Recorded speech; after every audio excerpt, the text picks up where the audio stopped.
जय गुरु जी महाराज, जय गुरु जी साध संगत जी।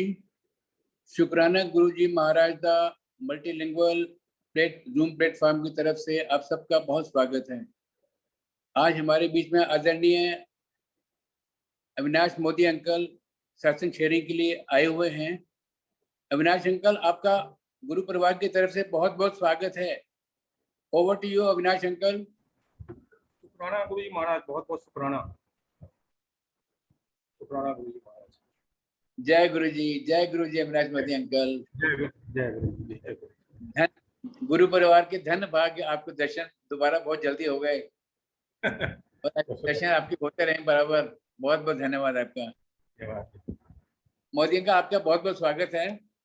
और ये अपना आज जो सत्संग हो रहा है, उससे पहले आपसे एक छोटी सी विनती है, हाथ जोड़ के।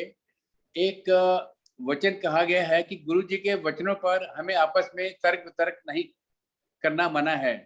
उससे हम अपने भगवान प्राप्ति और अपने लक्ष्य से चूक जाते हैं।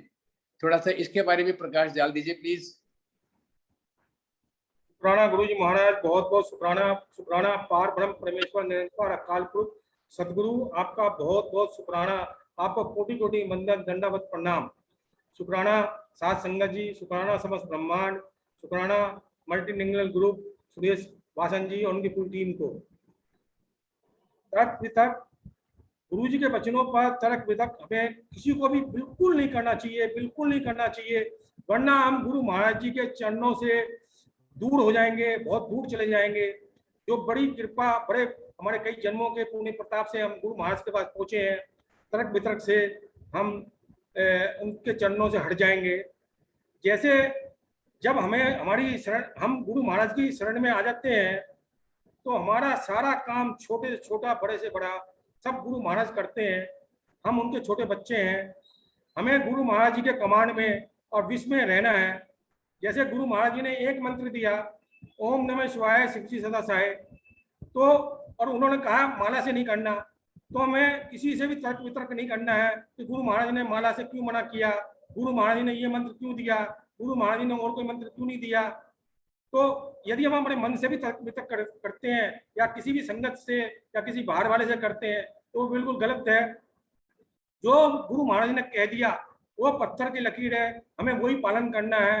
यदि आज कोई, हम पहले कोई मंत्र करते थे, उसका भी हमें से कोई सरोकार नहीं है, या कोई आज कोई संत आके हमें टेलीविजन पर या घर पर आके कहता है इस मंत्र को करो, तो हमारा उससे भी कोई सरोकार नहीं है। हमारा तो केवल जो गुरु महाराज ने अपने श्री मुख से मंत्र कहा है उसको ही करना है। इसी तरह गुरु महाराज ने कहा शिव पुराण का पाठ करिए डेली, तो हमें उसी को करना है। अब हम तर्क वितर्क में लग जाएं कि हमें तो रामायण का भी पाठ करना है, हमें तो वो भी पाठ करना है, गुरु महाराज ने शिव पुराण को क्यों कहा, इसमें हमारी कहानियां समझ में नहीं आती हैं। तो हमें कुछ नहीं सोचना, हमें कोई तर्क वितर्क ना किसी से करना है, ना अपने मन से करना है। हमें तो गुरु महाराज का आदेश मानना है। जो यदि उनकी कमांड में रहेंगे, उनकी विश में रहेंगे, जो भी कार्य हो रहा है, अच्छा या बुरा, सुख या दुख, सब उनकी रजा से हो रहा है। हमारे कर्मों को, बहुत बड़े कर्म जो हमने गलत कर रखे हैं, जो छोटे में से गुरु महाराज खत्म कर देते हैं। तो हमें पूर्ण उन पर छोड़ना है। गुरु महाराज से और उनकी सारी रचना से हमें प्यार करना है। हमें इस बात में नहीं जाना कोई हमारी निंदा कर रहा है या हमसे गलत बोल रहा है, हमें सबसे प्यार करना है। तर्क वितर्क से सबको दूर रहना चाहिए, यही मेरा मन में है।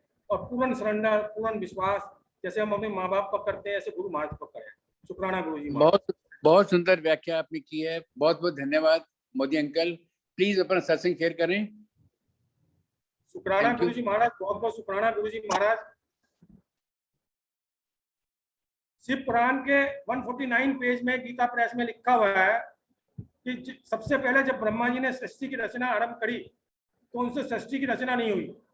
तब उन्होंने शिव जी से प्रार्थना करी कि भोलेनाथ प्रभु महादेव जी, आप सृष्टि की रचना कीजिए।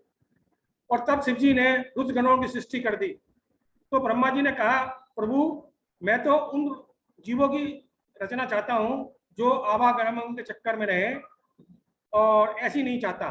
तो शिव जी ने कहा, ये काम मेरा नहीं है, ये तो ब्रह्मा जी आपका काम है। मैं तो साधारण गुरु के वेश में धरा पर आऊंगा लोगों का कल्याण करने के लिए। और महादेव जी स्वयं गुरु के रूप में आए और यही हमारे गुरु महाराज जी हैं। और यही सबको कहते हैं कल्याण किया ऐश कर, क्योंकि महाराज जी भी यही कहते हैं, ये गुरु महाराज कहते हैं। अब मैं अपनी यात्रा शुरू करने से पहले, गुरु महाराज जी से पहले अपने बारे में थोड़ा सा कहना चाहूंगा। मेरी आयु 70 वर्ष की है इस वक्त, और मैं गुरु महाराज की कृपा से बिल्कुल स्वस्थ, हेल्दी, आनंद में हूँ। मैं, मेरा पूरा परिवार हमेशा पॉजिटिव रहता हूँ, और गुरु महाराज ने जो कह दिया मैं उस पर विश्वास करता हूँ।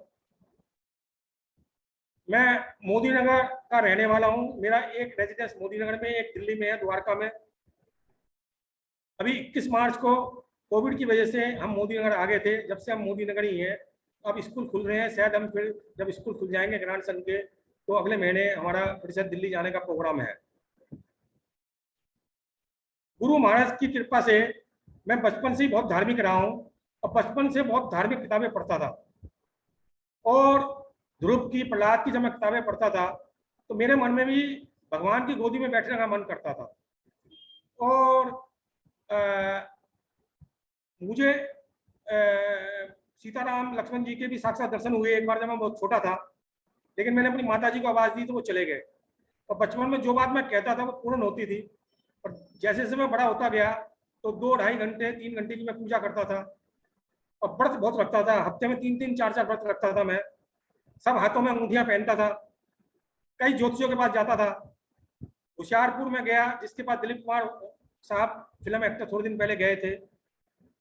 मैं लखनऊ गया, जहाँ इंदिरा गांधी थोड़े दिन पहले गई थी परमहंस द्विवेदी जी के पास।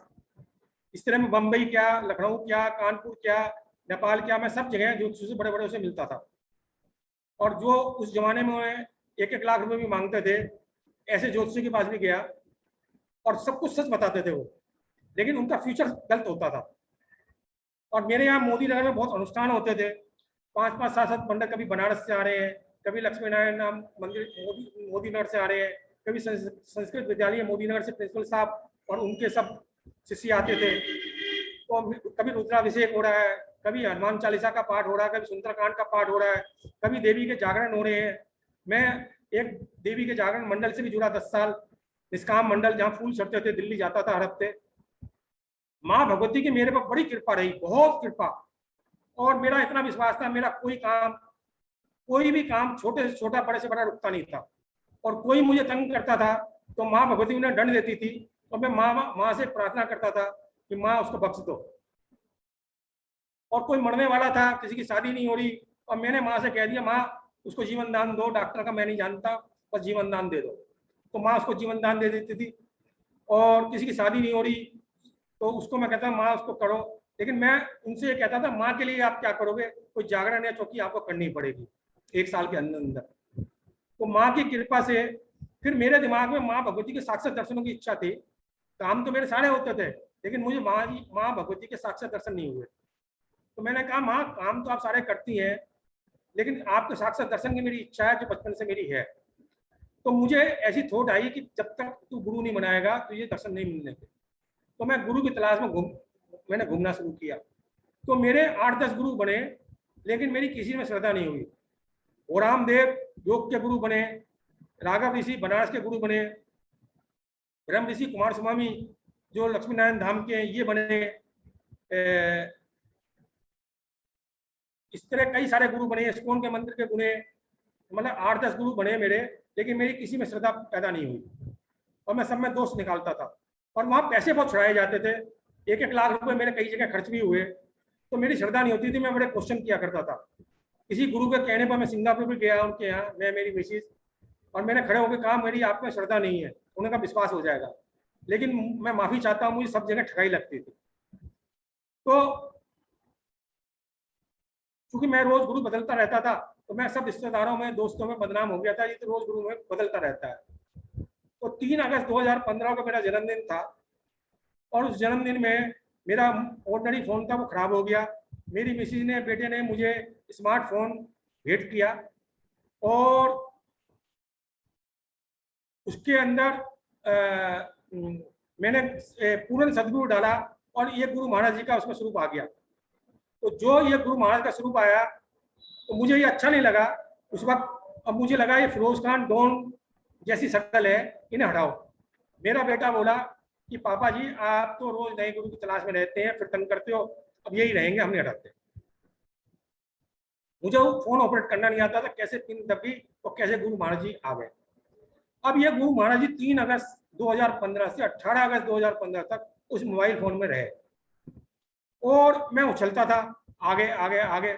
और मुझे गुरु महाराज जी ऐसी ऐसी चीज बताते थे, मतलब मुझे, मैं माफी चाहूंगा, मैं समझता हूँ मेरे ख्याल से गुरु महाराज ने किसी पुरानी संगत को, नई संगत को ये चीजें नहीं बताई और मैं पागल होकर उछलता था, मिल गए मिल गए मिल गए, और वो चीज रात को गायब हो जाती थी, मैं भूल जाया करता था। बहुत मामूली चीजें, बहुत मामूली चीजें याद है, मैं सब भूल जाता था, क्या आई क्या नहीं आई, लेकिन मुझे पता था बहुत चीज बता रहे हैं गुरु महाराज। इसके बाद 18 अगस्त को वो पिन दोबारा दब गई, गुरु महाराज जी चले गए। इसके बाद 23 सितंबर 2015 में ज्वाला माता हमारी कुल देवी इष्ट देवी है, माँ से मैं कभी कोई मांगता नहीं था बात, क्योंकि वो तो अपनी आप मेरी इच्छा पूरी करती थी। मैं मेरी मिसेज जब ज्वाला जी गए हिमाचल में, वहाँ युगों युगों से जोत जग रही है माता जी की, और अकबर ने भी छतर चढ़ाया था, पानी की नहर खोदी थी, तो वो जोत बुझी नहीं। तो हम 3 दिन वहाँ हिमाचल टूरिज्म में रुके और वहीं से और देवियों के दर्शन भी किए। तो पहले दिन हमने प्रसाद चढ़ाया बड़े भाव से, आगे सेकंड डे मेन पंडित जी ने मुझे मेरी मिसेज को रोक लिया बड़ी भीड़ के बीच में, हमारी पंडित जी से कोई जान पहचान नहीं थी, और उन्होंने कहा माँ से मांग लो जो आपको माँ से मांगना है, माँ आपकी इच्छा पूरी करेगी। और उन्होंने दूध का भोग लगवाया, घी से लेप करवाया हमारा माँ का, और मंत्र जाप किया, और फिर 9 ज्योतियां जो थी उनके पास ले गए, और सब हमसे मंत्रोच्चारण के बीच सब जाप चलता रहा, पंडित जी ने किया। मैंने माँ से कहा माँ कोई सदगुरु है या मैं ऐसी मर जाऊंगा। इसके बाद वो मुझे बाहर हनुमान जी के पास ले गए, बोले 5000 वर्ष के पांडवों के समय के हनुमान जी है, इनसे मांग लो जो आपको मांगना है। मैंने कहा बाबा कोई सदगुरु है या नहीं है, या मैं ऐसे ही मर जाऊंगा, मुझे माँ ज्वाला जी से कृपा करवाओ यदि कोई सदगुरु है तो। इसके बाद मैं दिल्ली आ गया और 31 अक्टूबर 2015 को मेरे जिया जी हैदराबाद से मेरे यहाँ आए हुए थे, वो कम आते थे, तो उनके समधी नोएडा में रहते हैं मिस्टर पीसी गुप्ता, वो कहने लगे मैं 2-3 दिन के लिए आया हूँ, एक दिन उनके पास जाऊंगा। मैंने कहा आप तो बहुत मुश्किल से तो आए हो, तो मैं तो नोएडा आपको जाने नहीं दूंगा, और आपके समधी साहब को मैं अपने यहाँ ही लंच में बुला लेता हूँ। तो PC Gupta, Mrs PC Gupta मेरे यहाँ लंच में आ गए, और वो गुरुजी से 2010 से जुड़े हुए थे, और उन्होंने मुझे गुरुजी के बारे में बताना शुरू किया।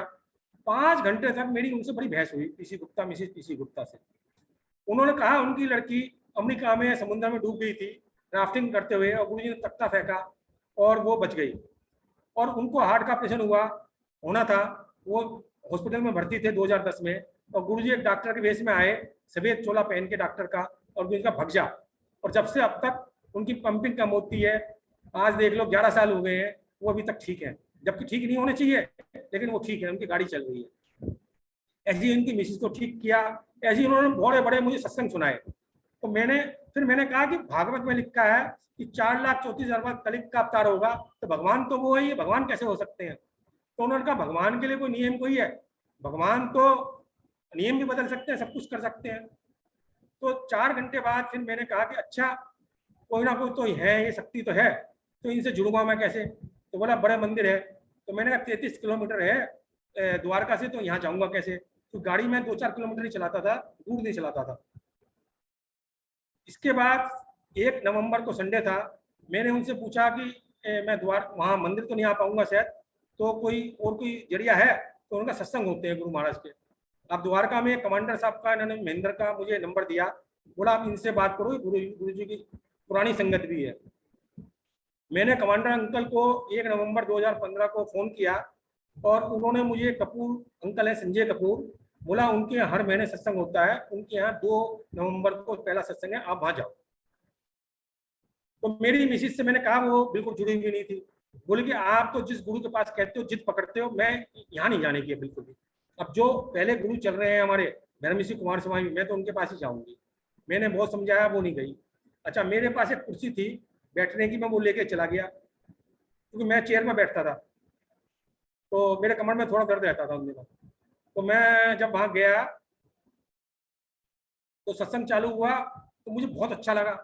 और वहाँ मुझे लंगर में लाल मिर्च हरी मिर्च बहुत मिली, और मैंने इससे पहले घर में कभी भी लाल मिर्च हरी मिर्च खाई नहीं थी। मैं लाल मिर्च भी नहीं खाता था, हरी मिर्च भी नहीं खाता था।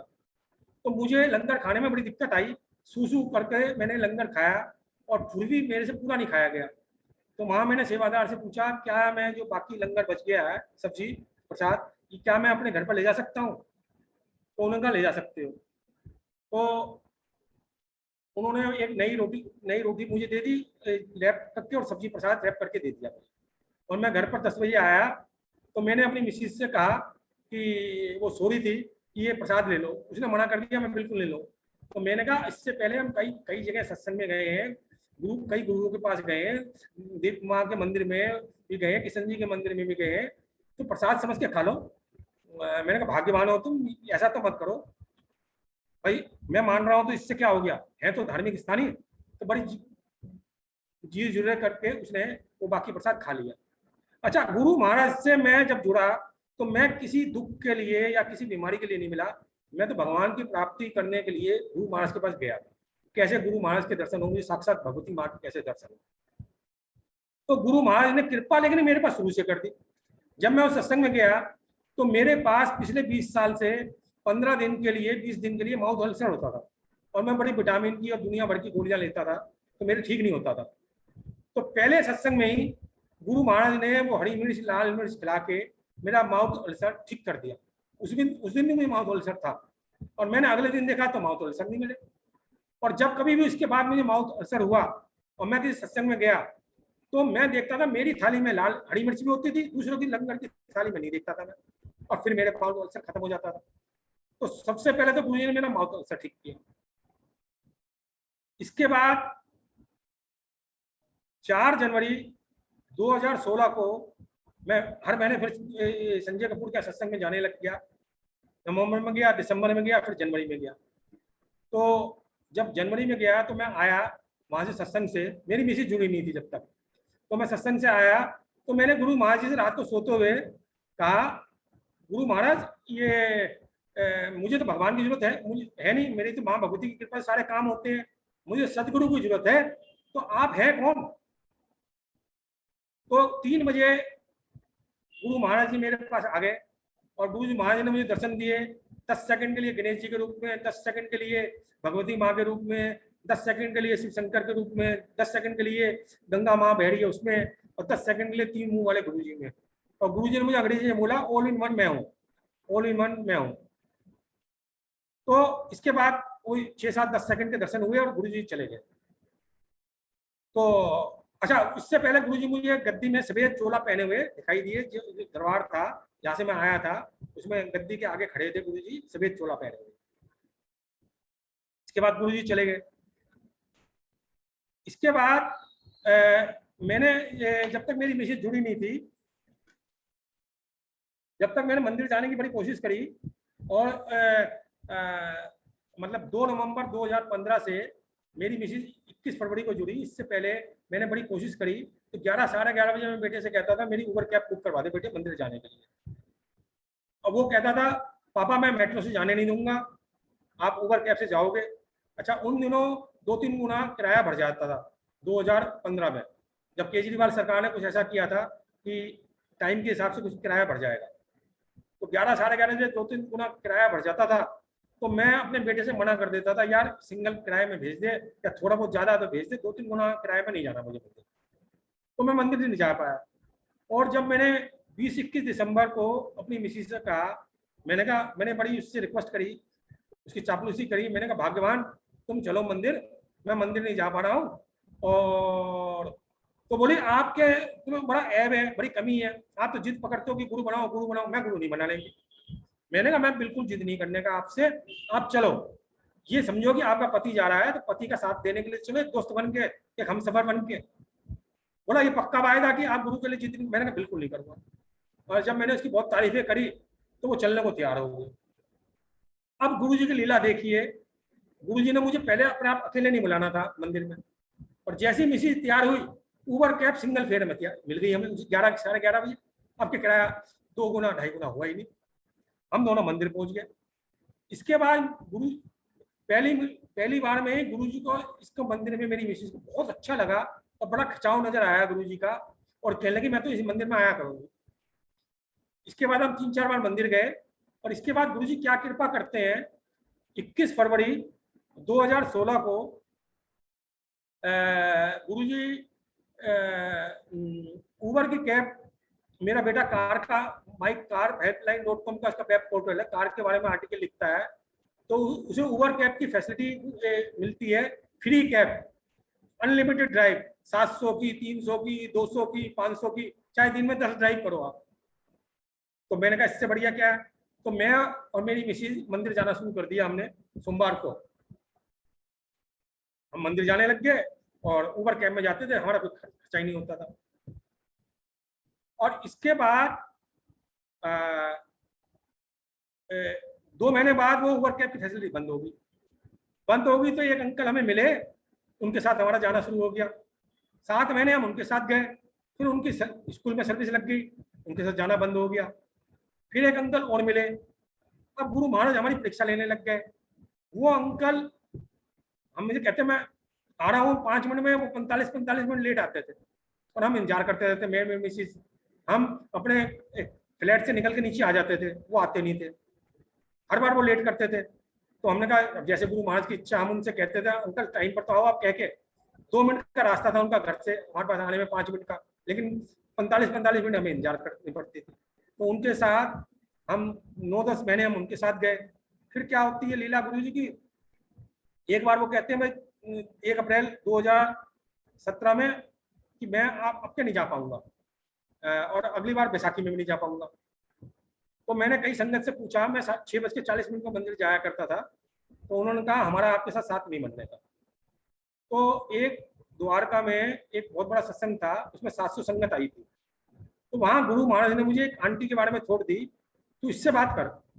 तो मैं जब सत्संग से निकला, मैंने अपने मिसेज से कहा कि गुरु महाराज ने मुझे छोड़ दे दी, अब मंदिर जाने का हमारा कार्यक्रम बन जाएगा। और उस संगत से मेरी बात भी नहीं होती थी। तो मैं उसके बाद 2 दिन बाद एक सत्संग में गया, तो उसमें भी वो आंटी मुझे मिली। तो गुरु महाराज मुझसे कहने लग गए कि मैं तुझे इन आंटी के साथ लॉन्ग टर्म रिलेशनशिप तेरी बना रहा हूँ, मंदिर जाने के लिए, एक बार के लिए नहीं बना रहा हूँ।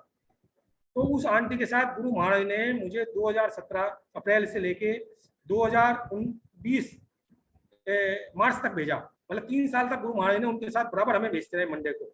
और जब कभी वो आंटी, वो पानीपत की उनका पीयर था, वो चली जाती थी, तो गुरु महाराज जी ऑटोमेटिक कोई दूसरा इंतजाम हमारे लिए कर देते थे, और हमें कभी कोई दिक्कत नहीं हुई मंदिर जाने में।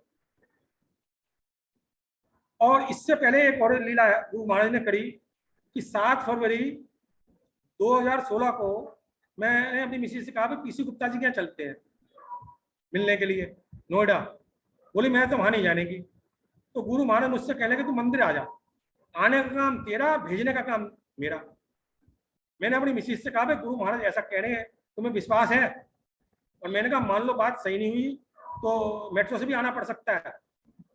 तो बोले कि नहीं, मैं मेट्रो से भी आ जाऊंगी, मैं मंदिर चलने को तैयार हूँ।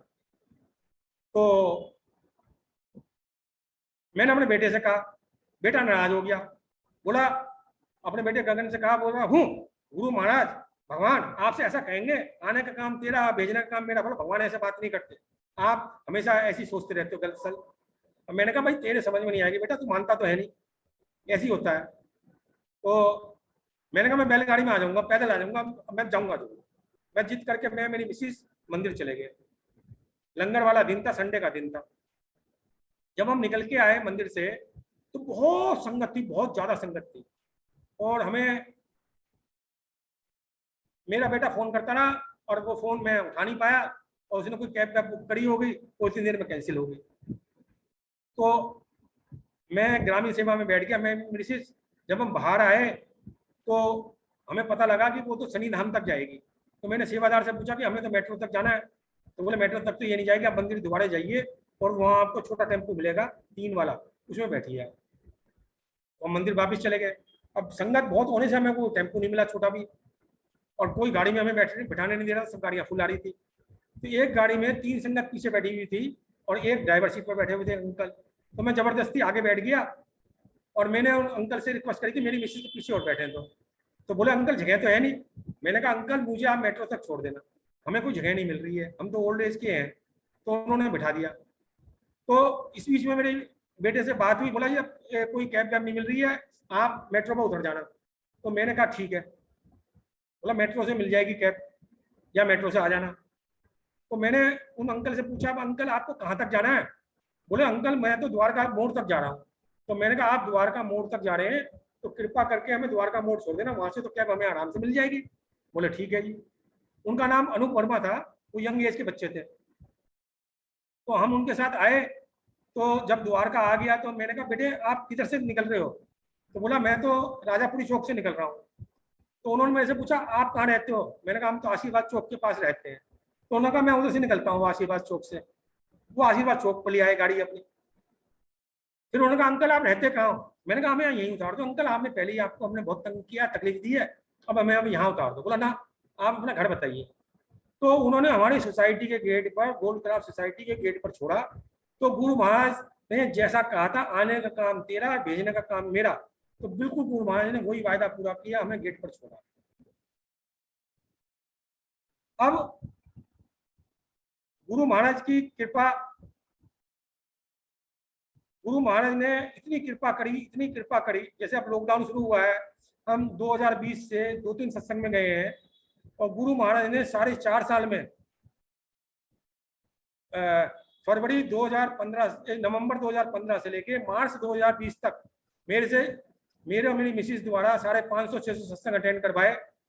और हर सत्संग में हम आधा घंटा पहले पहुंचते थे, और मंदिर में भी जो लंगर वाले दिन भी जब पहुंचते थे आधा घंटा पहले पहुंचते थे।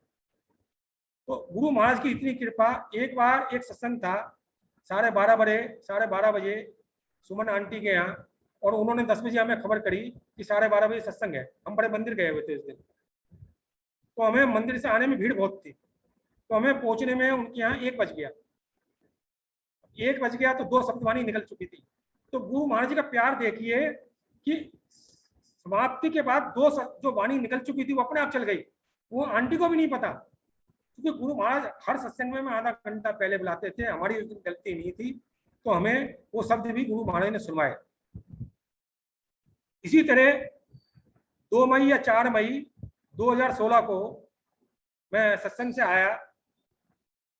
पहले गुरु महाराज जी मुझे मैसेज बहुत देते थे, वो भी मैं सुनाऊंगा अभी। और गुरु महाराज से मिलने का टाइम, गुरु महाराज मुझे 3 बजे दर्शन देते थे रात को। गुरु महाराज ने कई बार दर्शन दिए मुझे, और बड़े मेरे डाउट्स दूर, मेरे बहुत डाउट्स थे, तो खुद गुरु महाराज ने आके दूर किए।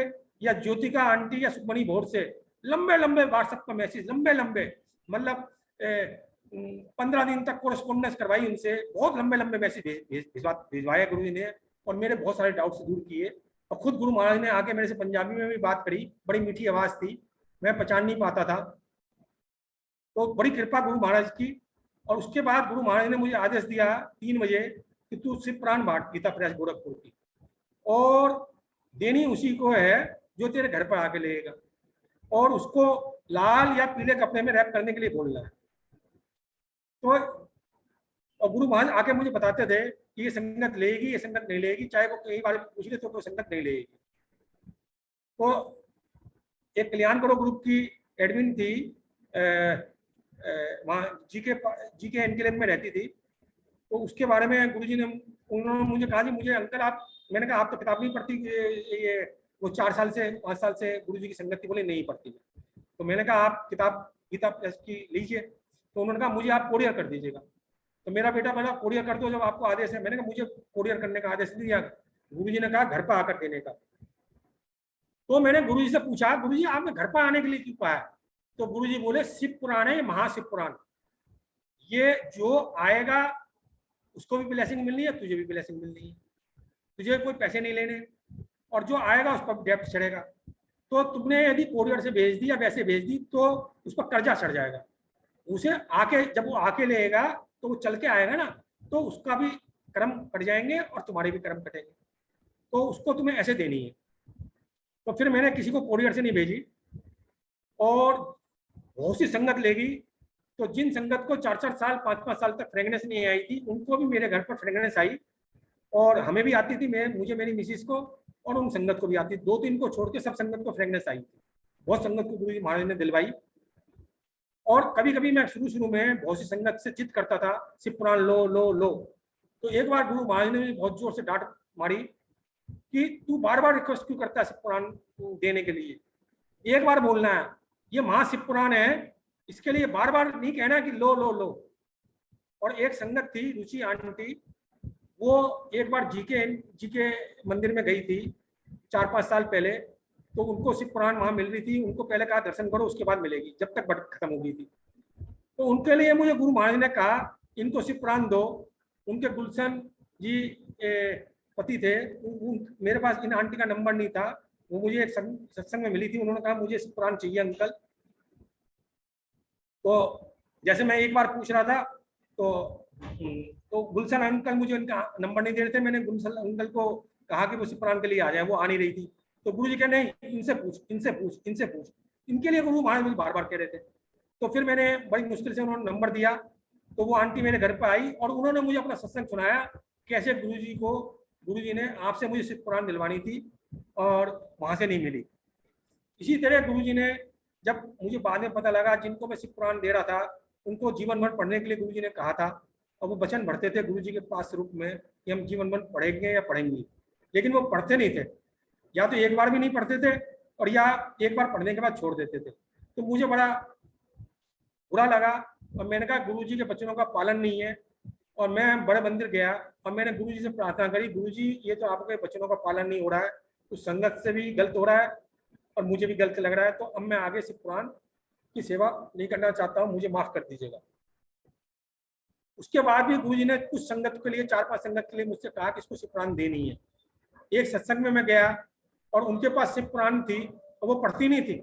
गुरु महाराज ने कहा तू अपने हाथ से इसको शिव पुराण दे। तो मैंने उनको घर पर बुलाया और उनको शिव पुराण दी, उसके बाद वो बराबर पढ़ रही हैं। अच्छा, अब मैं किताबों का भी एक जिक्र कर रहा हूँ। मैं अब मेरे यहाँ 11 अप्रैल 2016 को सबसे पहले सत्संग हुआ। उससे पहले 1 महीना पहले गुरु महाराज ने मुझे लंगर की थाली दिखाई, उसमें मटर पनीर की सब्जी, कढ़ी प्रसाद, पीली रोटी और राजभोग मीठा वो दिखाया, और मैं सबको लंगर करवा रहा हूँ और मैं लंगर नहीं कर रहा हूँ। तो मैंने कहा मेरा लंगर कहाँ है। उसके बाद कुछ दिन बाद एक रवि अंकल मंदिर में सेवादार थे, उन्होंने मेरा सत्संग सुना था जीके एनक्लेव में सविता कपूर के यहाँ, जो कल्याणगढ़ ग्रुप की एडमिन थी। तो उन्होंने मुझे नंबर उनसे ले लिया था सविता कपूर से, और मेरे से कहा कि अंकल आप मेरा सत्संग करो। तो मैंने कहा मैं तो सत्संग करना जानता नहीं, कैसे सत्संग होगा। उन्होंने कहा मैं आके करवा दूंगा। तो मैंने कहा मैं पीसी गुप्ता जी को बुलाऊंगा, नोएडा वालों को, वो करेंगे। तो वो हैदराबाद जा रहे थे, बोले मैं अप्रैल में करवा सकता हूँ। तो जब गुरु जी ने लंगर थाली दिखाई तो 11 अप्रैल को नवरात्रे थे, और 2 अंकल को जो मेरे पड़ोस में थे गुरु महाराज ने मुझे उनसे मिलवाया था, तो एक को मैंने मटर पनीर की, एक को कड़ी प्रसाद की मैंने सेवा दी। और वो मेरे से कहने लग गए कि हम प्याज और लहसुन जरूर डालेंगे। और नवरात्र के दिन मैं देवी माँ का भक्त, और मैंने व्रत करता था मैं पहले। तो मैंने कहा अंकल ये तो प्याज लहसुन नवरात्रों में नहीं डलनी किसी भी हाल में। वो कह लेंगे गुरु महाराज के लंगर में डलती है। मैं कह रहा नहीं डलनी है। तो वो कह लेंगे अंकल जब आपने सेवा दी है तो फिर आप हम पर छोड़ो ना, आप क्यों दिमाग लगा रहे हो। वो मेरे साथ फूल लेने भी गए थे एक अंकल छतरपुर मंदिर। तो लौटते हुए मैंने 10 मिनट का रास्ता रह गया, तो मैंने कहा अंकल मुझे तो पाप में धकेले दो, जो आपको करना है वो कर लो। तो उन्होंने प्याज लहसुन डाली, और गुरु महाराज ने मुझे प्याज लहसुन के भैम को जो भी कहो उससे पहली बार नवरात्रों में निकाल दिया। फिर मैंने घर पर, मेरा बेटा कहने लगा आप देवी माँ के भक्त होते हुए ये क्या करने लग गए। मैंने कहा भाई गुरु महाराज के लंगर में अब खाने में बनाने में कोई परहेज नहीं है। हाँ, जब आप घर में बनाते हो, देवी माँ का नवरात्र चल रहे हैं, आप घर में प्याज लहसुन मत यूज करो, वो आप देखो, मुझे तो कोई बोझ है नहीं। अच्छा, जब शिव पुराण के लिए गुरु जी ने आज्ञा दी तो 2-3 दिन बाद मैंने देखा इसमें तो बड़े नियम बड़े व्रत है। तो फिर मैंने गुरु महाराज से सवाल किया, रात को सोते हुए मैं सवाल करता था, मैंने गुरु महाराज इसमें तो बड़े नियम और व्रत है, तो हमारे लिए क्या नियम है।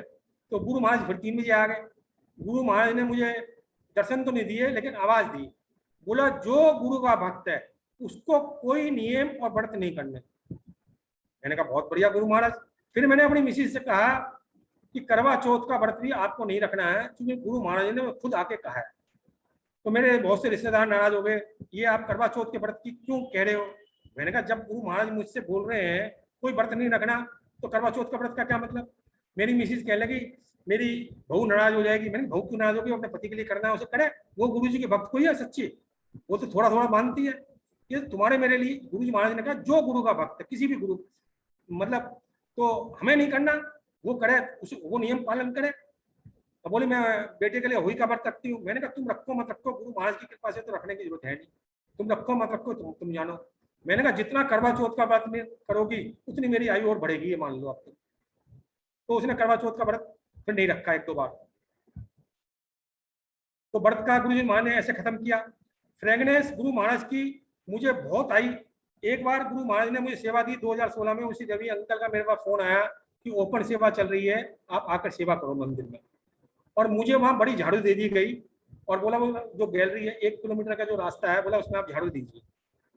और मैं थक गया बहुत बुरी तरह, और मुझे बहुत ज्यादा उस दिन फूलों की बहुत फर्स्ट टाइम फ्रेगनेंस आई, बहुत ज्यादा। और फ्रेगनेंस आई तो मैंने गुरु महाराज से कहा, मैंने गुरु महाराज अब तो मैं मंदिर की सेवा नहीं करना चाहता, मैं माफी चाहता हूँ। मैंने उसी दिन मना कर दिया, फिर मंदिर की सेवा मैंने कभी नहीं करी। इसके बाद जब भी मैं सत्संग में जाता था तो शुरू शुरू में मुझे बहुत फ्रेगनेंस आती थी, बहुत ज्यादा।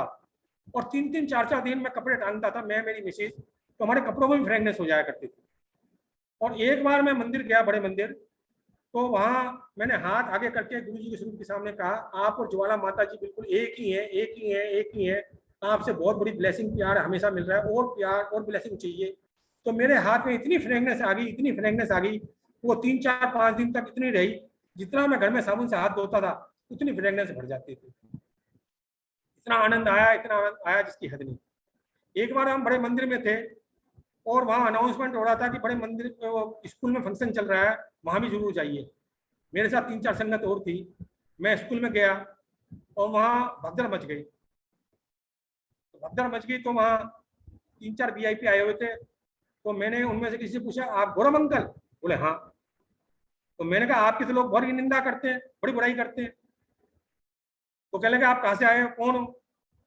मैंने कहा मैं तो मोदी हूँ, द्वारका से आया हूँ। बोला किसके साथ आए हो? मैंने कहा विनोद जी के साथ आया हूँ। बोला आप कब से आ रहे हो? बोले मैं 3-4 साल से आ रहा हूँ। फिर मैंने कहा जी, बोले मेरी कोई निंदा करता है तो अच्छी बात है, मेरे कर्म काट रहा है, गौरव जी मेरे से बोले।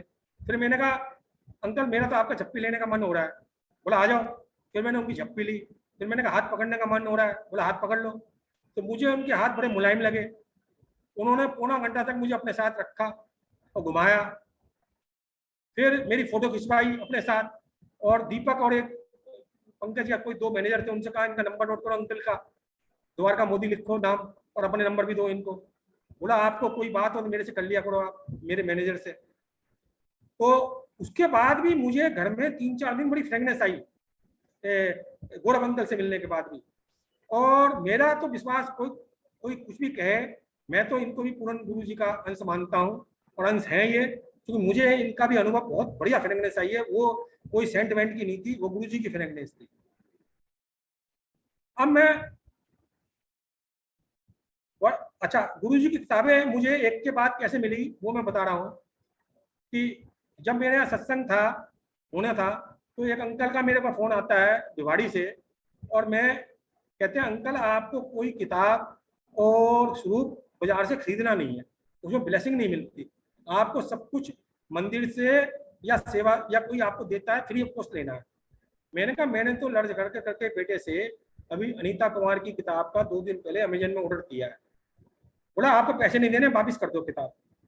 मैंने कहा ये तो ठीक नहीं है। बोला नहीं ठीक है। तो वो किताब आई और मैंने वापिस कर दी। तो उन्होंने मुझे कहा सुखमणि भोर की किताब है, ज्योतिका की किताब है, इनसे लो। वो मेरे फेसबुक में सब दोस्त बन गए थे। तो सुखमणि भोर ने मुझे लिंक भेज दिया और ज्योतिका ने भी लिंक भेज दिया अपनी किताब का। तो मैंने कहा मेरे से तो ऑनलाइन लिंक में पढ़ी नहीं जा रही है, मुझे तो फिजिकल किताब चाहिए। तो ज्योतिका बोली आउट ऑफ स्टॉक है, जब आएगी जब अंकल मैं दे सकती हूँ, अभी तो है नहीं। और सुखमणि भोर ने अपना एक पब्लिशर का नाम दिया, पीसी, कोई जैन साहब थे। मैंने कहा आंटी यदि मैं जैन साहब से लूंगा वो तो पैसे लेंगे, और गुरु जी की किताब तो बिगड़ पैसे के लेनी है। तो उन्होंने कहा अंकल अभी तो किताब है नहीं। तो उसके बाद जब 11 अप्रैल को मेरा सत्संग होता है 2016 को, तो मेरे पास एक मिस कॉल होती है, वो मैं उठा नहीं पाता। अगले दिन फिर वो फोन मिस कॉल होती है, तो मैं उठाता हूँ तो वो सुखमणि भोर का फोन होता है। वो कहती है अंकल मैं आपको कल से फोन कर रही हूँ, मैं जोर बाग दिल्ली आई हुई हूँ, आपने जो किताब मांगी थी आप आके ले जाओ। तो मैं और मेरी मिसिस जोरबाग जाते हैं और वो उनकी मम्मी ने हमें 2-2.5 घंटे सत्संग सुनाए, बड़े दिव्य दिव्य, और बड़ा आनंद आया, बहुत ही आनंद, बहुत ही आनंद। फिर मैंने कहा मेरी बेटी दीपिका के लिए किताब, उन्होंने सपना को फोन कर दिया, बोला सपना दे देगी, वहां की एडमिन है हैदराबाद की। वो किताब सचमुच में हमें 15-20 दिन उस सुखमनी बोर की किताब में इतनी फ्रेगनेंस आई, इतनी फ्रेगनेंस आई जिसकी हद नहीं। मुझे मेरी मिसिस को अब पढ़ के बड़ा जादू महसूस हुआ। उसके बाद सुखमनी ज्योतिका की किताब भी आई, उसने भी मेरी बेटी को भेज दी। डॉक्टर बजाज ने 2 किताबें अपने हाथ से दी, और बेम्बी की किताब हमें हाथ से मिली, और मतलब जिसकी ऑनलाइन किताब थी ऑनलाइन मिली। सैलभ कपूर ने जी अभी किताब भेजी है अपनी फिजिकल। मतलब हमें जितनी किताबें ऑनलाइन छपी हैं, जैसे भी छपी हैं, हमें सारी किताबें गुरुजी ने दिलवाई A to Z। मंदिर से इंग्लिश की किताब या हिंदी की किताब मंदिर से मिली तो एक अंकल ने आके इंग्लिश की किताब दे दी। मंदिर से भी किसी को नहीं मिल रही थी, वो भी उन्होंने हमें दी। एक बार जो मंदिर में सेवा करते थे वो मेरे पर गर्म हो गए स्वरूप देने के लिए। तो एक बार उन्होंने मुझे बुलाया, बोला गुरुजी कह रहे हैं इस अंकल को जितने जो स्वरूप मांग रहा, जो मांग रहा सब दे दो। बोला मुझे तो पता नहीं आपके बारे में। तो मैं बहुत रोया। मैंने कहा गुरुजी कह रहे हैं? बोला हाँ गुरुजी कह रहे हैं कि इसको सब कुछ दे दो, मुझे डांटना नहीं चाहिए था। तो गुरुजी की बड़ी कृपा, बड़ा प्यार। एक बार एक संगत, जब हम जाते थे मंदिर तो अपनी कार में हम आगे बिठा लिया करते थे, कुछ संगत को मंदिर जाने की जगह होती थी। तो उसने कहा कि आपने मंत्र जाप दरबार में बैठ के किया है नहीं किया? मैंने तो नहीं किया। और बोला नीचे दरबार हॉल के नीचे लंगर लिया? मैंने तो कभी नहीं लिया। तो उसी दिन मैंने गुरुजी से कहा गुरुजी यदि ऐसी कृपा होती है तो मंत्र जाप दरबार में सुनवाइए और लंगर अपना नीचे करवाइए। तो उसी दिन हमें मंत्र जाप दरबार में सुनने का मौका मिला, और नीचे जैसे हम उतरने लग गए तो मैं, मेरी मिसिस नीचे उतरे और सबको रोक लिया उन्होंने, और हमने नीचे लंगर प्रसाद किया। और गुरु महाराज ने मुझे सीनियर सिटीजन की लाइन में बहुत कम जाने दिया। मुझे कहते थे आप ठीक हो, आप लाइन में लग के जाया करो। एक बार मैं सिंगल थाली लेने लग गया और मुझे मिली भी, तो दौड़ के सेवादार आया, बड़ा फंक्शन था, कि अंकल आपने आज तो ले लिया, आइंदा से आप 4 जनों के बीच में बैठ के लो। मैंने कहा मेरी तो आयु 66-67 साल की है, मैं कैसे ले लूँ? तो बोले नहीं आप तो गुरु महाराज की कृपा से यंग हो। तो बोला क्या क्या पता कोई देवी देवता गुरु महाराज आपके साथ लंगर प्रसाद ग्रहण करें, तो आप बैठ के लीजिए सबके साथ, अब अलग से मत लीजिए। उस दिन के बाद मैं लंगर प्रसाद सबके साथ बैठ के लेने लग गया, अलग ही, अलग से नहीं लिया मैंने। तो अच्छा, तो जब 3 अगस्त 2016 को मेरा जन्मदिन आया तो मुझे मंदिर से स्वरूप मिला ये कई जुलाई में 25-26 जुलाई को, और मैंने बड़ा स्वरूप मिला और मैंने जड़ने के लिए दे दिया। तो मैंने कहा जड़ के आ जाएगा तो 3 अगस्त को मैं सत्संग करूंगा अपने घर पर, और नहीं तो किसी का जाऊंगा। तो वो जड़ के नहीं आया। तो एक जनकपुरी में सत्संग था गुंजन आंटी के यहाँ, और उन्होंने मुझे मैसेज भेजा कि आप हमारे यहाँ आ जाओ। तो एक जतन अंकल है द्वारका में, मैंने उनसे कहा भाई 6 बजे सत्संग है अंकल, मुझे 5:30 बजे पहुंचना है। तो बोले अंकल मैं ले चलूंगा आपको। मैंने कहा ठीक है जी, बहुत धन्यवाद। तो मेरी बेटी दीपिका हैदराबाद से आई हुई थी, क्योंकि वो साल में एक बार आती थी, तो उसने, वो जब भी आई थी 2-3 अगस्त को आती थी वो, तो उसने कहा आज आप सत्संग में नहीं जाओगे ना, मम्मी जाएंगी। मैंने कहा बेटा मेरा जन्मदिन है, मैं तो जरूर जाऊंगा, मम्मी नहीं जाएंगे तो नहीं, जाना चाहिए, तू मना कर रही है तो मत ले जा। तो बोले कि आप सारे दिन गुरुजी करते हो, तो एक केक काटते हो, अब पोते आ गए, एक केक आपने काट लिया तो क्या इस पर विशेष बन रहा है? तो तभी एक आंटी का फोन आता है और वो कहती है आंटी कि वो जितिन अंकल तो देर में जाएंगे अंकल, हम जाएंगे सत्संग में पहले, तो आप तैयार रहना। तो मैंने उनसे कहा कि आज तो मेरा जन्मदिन भी है। अच्छा, उस आंटी से मेरी 15 दिन पहले मुलाकात हुई थी। तो वो आंटी 4:45 बजे, वो और सुमन आंटी मेरे घर पर आ जाती है भाई जी, 15 मिनट पहले, 5 बजे का टाइम दिया, 4:45 बजे आ जाती है, और एक केक प्रसाद और एक बड़बड़ी की टी शर्ट जो मैंने पहनी हुई है, जो बिल्कुल नाप की मुझे मिली। और गुरुजी भी इस कंपनी की टी शर्ट्स को बहुत पसंद करते थे, तो मुझे बाद में पता लगा। तो दूसरा केक प्रसाद मुझे यहाँ कटा। इसके बाद मेरी बेटी बोली कि मैं भी चलूंगी सत्संग में। मैंने कहा बल्ले बल्ले। फिर बोले मम्मी भी चलेंगी। मैंने कहा बल्ले बल्ले। तो हम तीनों जने और 2 आंटी के साथ हम सत्संग में गए, और वहां जब सत्संग समाप्त हुआ, 700 संगत थी, तो एक बहुत बड़ा गुलदस्ता, बहुत बड़ा, इतना बड़ा गुलदस्ता जिसमें ओम लिखा हुआ था। मैंने गुंजन आंटी से जिक्र किया आंटी आज तो मेरा जन्मदिन भी है। तो उन्होंने वो बड़ा गुलदस्ता ओम वाला मुझे दे दिया। अब मैंने उन्हें ऐसे लपक लिया अपने हाथों में और मैं लेके चलने लग गया। बहुत सी संगत ने मुझे रोका और कहा कि गुलदस्ता लेके आप कहाँ जा रहे हैं। मैंने कहा मुझे क्या पता, मुझे तो गुंजन आंटी ने दिया जो यहाँ की होस्ट है। तो किसी ने कहा मुझे एक फूल दे दो। मैंने कहा मैं तो एक फूल का एक इसका कतरा भी नहीं देने का, मुझे तो पहली बार ऐसी ब्लेसिंग मिली है। तो वो आंटी जो मेरे साथ आई थी वो कहने की दे दो। मैंने कहा अंकल आंटी मैं किसी को नहीं देने का, आप लोगों को मिलती रहती है, मुझे तो पहली बार ऐसी ब्लेसिंग मिल रही है। तो मैं घर पर उसे लपेट के अच्छी तरह ले आया। तो मेरी बेटी अपने बेडरूम में ले गई, मेरा उसको ड्राइंग रूम में रखने का मन था गुलदस्ते को। तो मैं सवेरे सवेरे 4 साढ़े 4 बजे उठ के ड्राइंग रूम में ले आया। तो 3-4 दिन तक वो गुलदस्ता घर पर रहा, उसमें इतनी फ्रेगनेंस रही, इतनी फ्रेगनेंस रही, तो कोई फूल नहीं मुरझाया। इसके बाद 3 अक्टूबर को 2016 को मेरी मिसिज का पहला जन्मदिन आया गुरुजी से जुड़ने के बाद। तो मेरी मिसिज शर्माती बहुत है। अच्छा, गुरु महाराज ने जब भी मेरा जन्मदिन आया या मेरी मिसिज का आया, हमेशा सत्संग का आयोजन कहीं ना कहीं होता था। तो उस दिन भी सत्संग था, कपूर साहब क्या, मेरी मिसिज बोली सत्संग मेरा बताना मत। मैंने नहीं बताया। तो मैं इस्कॉन मंदिर का लाइव मेंबर हूँ 1990 से। तो मैं देखता हूँ जब घर पर आता हूँ तो इस्कॉन मंदिर से प्रसाद आया होता मेरी मिसिज के नाम का। इससे पहले ना मेरे नाम का कभी प्रसाद आया इस्कॉन मंदिर से, ना मिसिज के नाम का आया, ना बच्चों के नाम का आया, पहली बार आया। तो गुरु महाराज जी ने किशन जी के रूप में मेरी मिसिज को ब्लेसिंग देने के लिए इस्कॉन मंदिर का बहुत बढ़िया केक प्रसाद, बहुत टेस्टी केक प्रसाद भिजवाया। इसके बाद 4 दिसंबर 2016 को हमारी पहली वेडिंग एनिवर्सरी आई। तो आंटी ने मुझसे कहा कि आप बताना मत। मैंने कहा नहीं बताने के, जैसा हुक्म हो सरकार आपका। तो सुमन आंटी के यहाँ सत्संग था और वो 2 जोत उन्होंने रखी हुई थी। एक जोत उन्होंने जगाई, एक जोत उन्होंने मेरी मिसिज से जगवाई, और 2 जयमाला थी। एक उन्होंने चढ़ाई, एक मेरे से बोली चढ़ा दो। अब मेरे से रहा नहीं गया, सत्संग समाप्त हो गया। मैंने कहा आंटी मेरी आज तो हमारी वेडिंग एनिवर्सरी भी है और आवा ने मना किया था बताना नहीं, क्योंकि आपने आवा से जोत जगवाई है, मेरे से जयमाला चढ़वाई। तो कह लेंगे अंकल मैं इस्कॉन मंदिर में फूल लेने जाती हूँ और एक गुलाब के फूल की माला लाती हूँ गुरुजी के चरणों में चढ़ाने के लिए। उस दिन गुरुजी कहने लग गए मुझसे कि 2 ये जयमाला चूक ले। तो मैंने कहा ऐसे ही मेरे मन का भ्रम होगा, मैं फिर गुलाब के फूलों की माला लेने लगी। मेरे साथ एक आंटी और थी, फिर गुरुजी आवाज दे रहे हैं चुगले चुगले, और बड़ी फ्रेगनेंस आ रही थी गुरुजी की। तो मैंने कहा बार बार गुरुजी ये क्या मुझे सुनाई दे रही है। तो मैं गुरुजी से कहने लगी गुरुजी आपको दूल्हा बनना है। फिर उन्होंने 2 ये जयमाला ले ली और उसके बाद वहाँ बड़ा डांस वांस हुआ। मेरी मिसिज ने मुझे जयमाला पहनाई और मैंने मिसिज को पहनाई।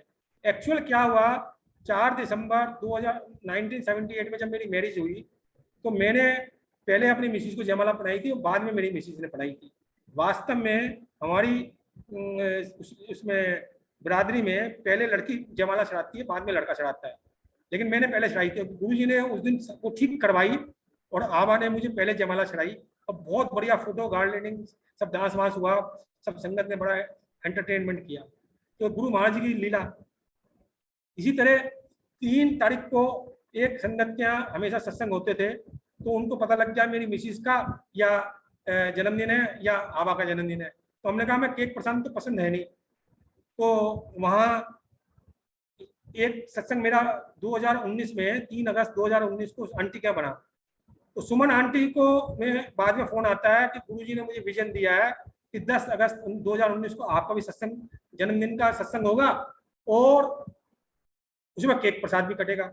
मैंने कहा आंटी ये बिल्कुल नहीं होगा, मुझे शर्म आती है, मेरा जन्मदिन गुरुजी ने बनवा दिया है नैना आंटी के यहाँ, अब कोई मेरा जन्मदिन 10 अगस्त को नहीं मनने का, एक संगत और है उसका बनेगा, मेरा कोई जन्मदिन नहीं बनना।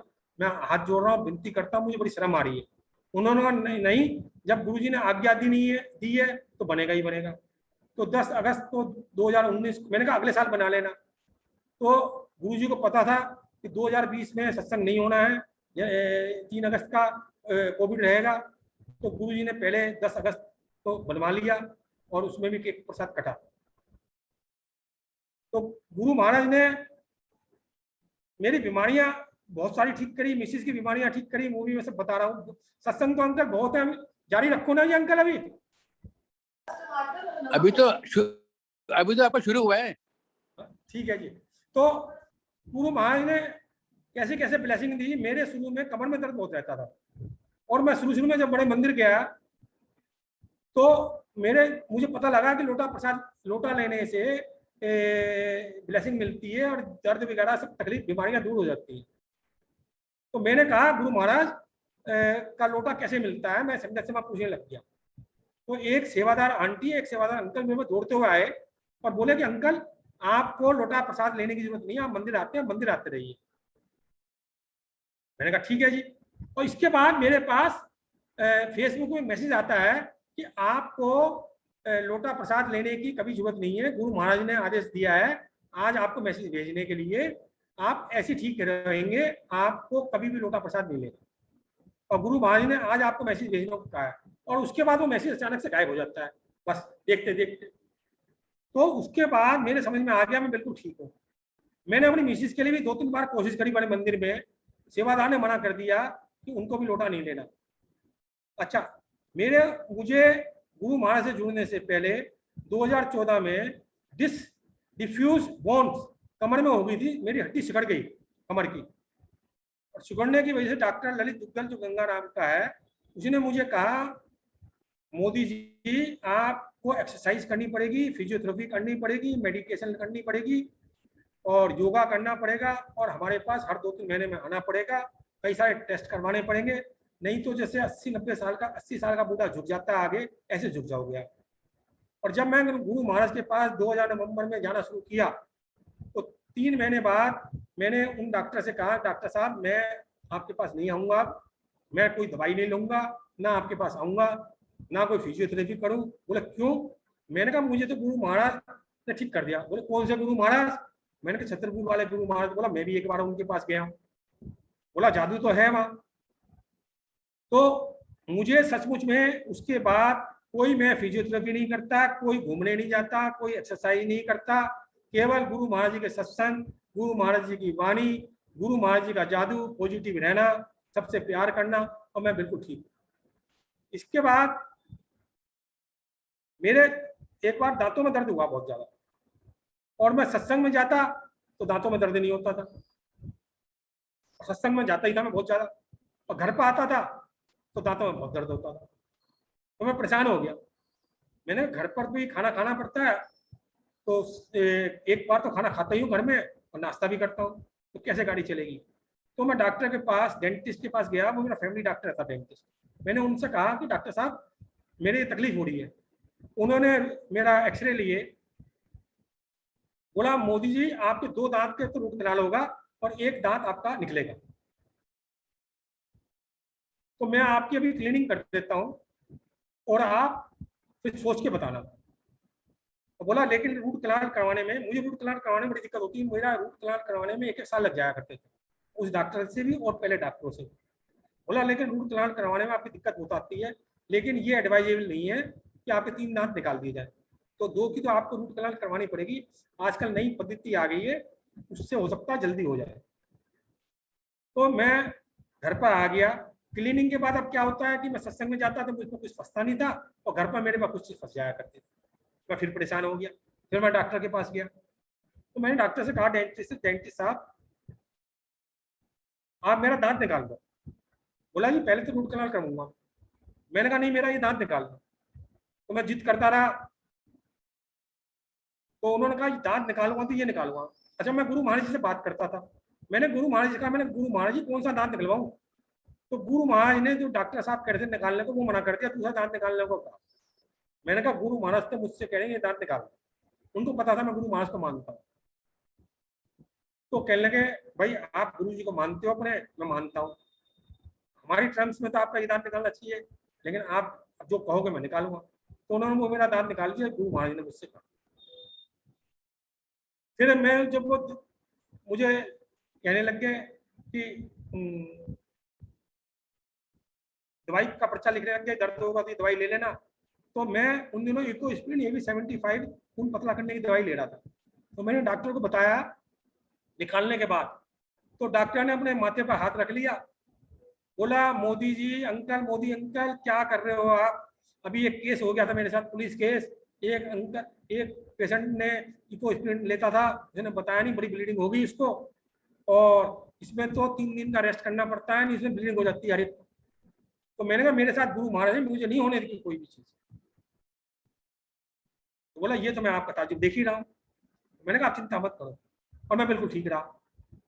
अच्छा, इसके बाद 2018 दिसंबर को 24-25 दिसंबर को मैं गुरु महाराज से कहता हूँ, गुरु महाराज मैं आपकी पूजा साधना जब भी तो बढ़िया कर सकता हूँ जब अब मेरा कर्मों का लेखा जोखा काट दो और मैं बिल्कुल चंगा मंगा रहूँ, बिल्कुल जवान जैसा रहूँ, बिल्कुल चंगा मंगा, बिल्कुल स्वस्थ रहूँ।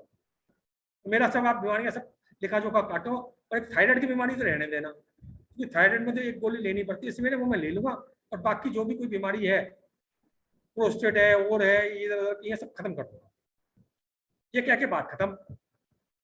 मैं भी भूल गया, और भूलने के बाद 8-9 जनवरी को 2019 में एक सिम्टम बने मेरे। वो सिम्टम मैंने मिसिस से कहा मुझे एक तकलीफ हो रही है। उसने कहा गूगल में डाल के देखो, मैं कोई डॉक्टर नहीं हूँ। तो मैंने गूगल में डाला तो वो सिम्टम बने कैंसर के। तो मेरी मिसिस बोली, घबरा गई वो, थोड़ी सी घबराहट मुझे भी हुई।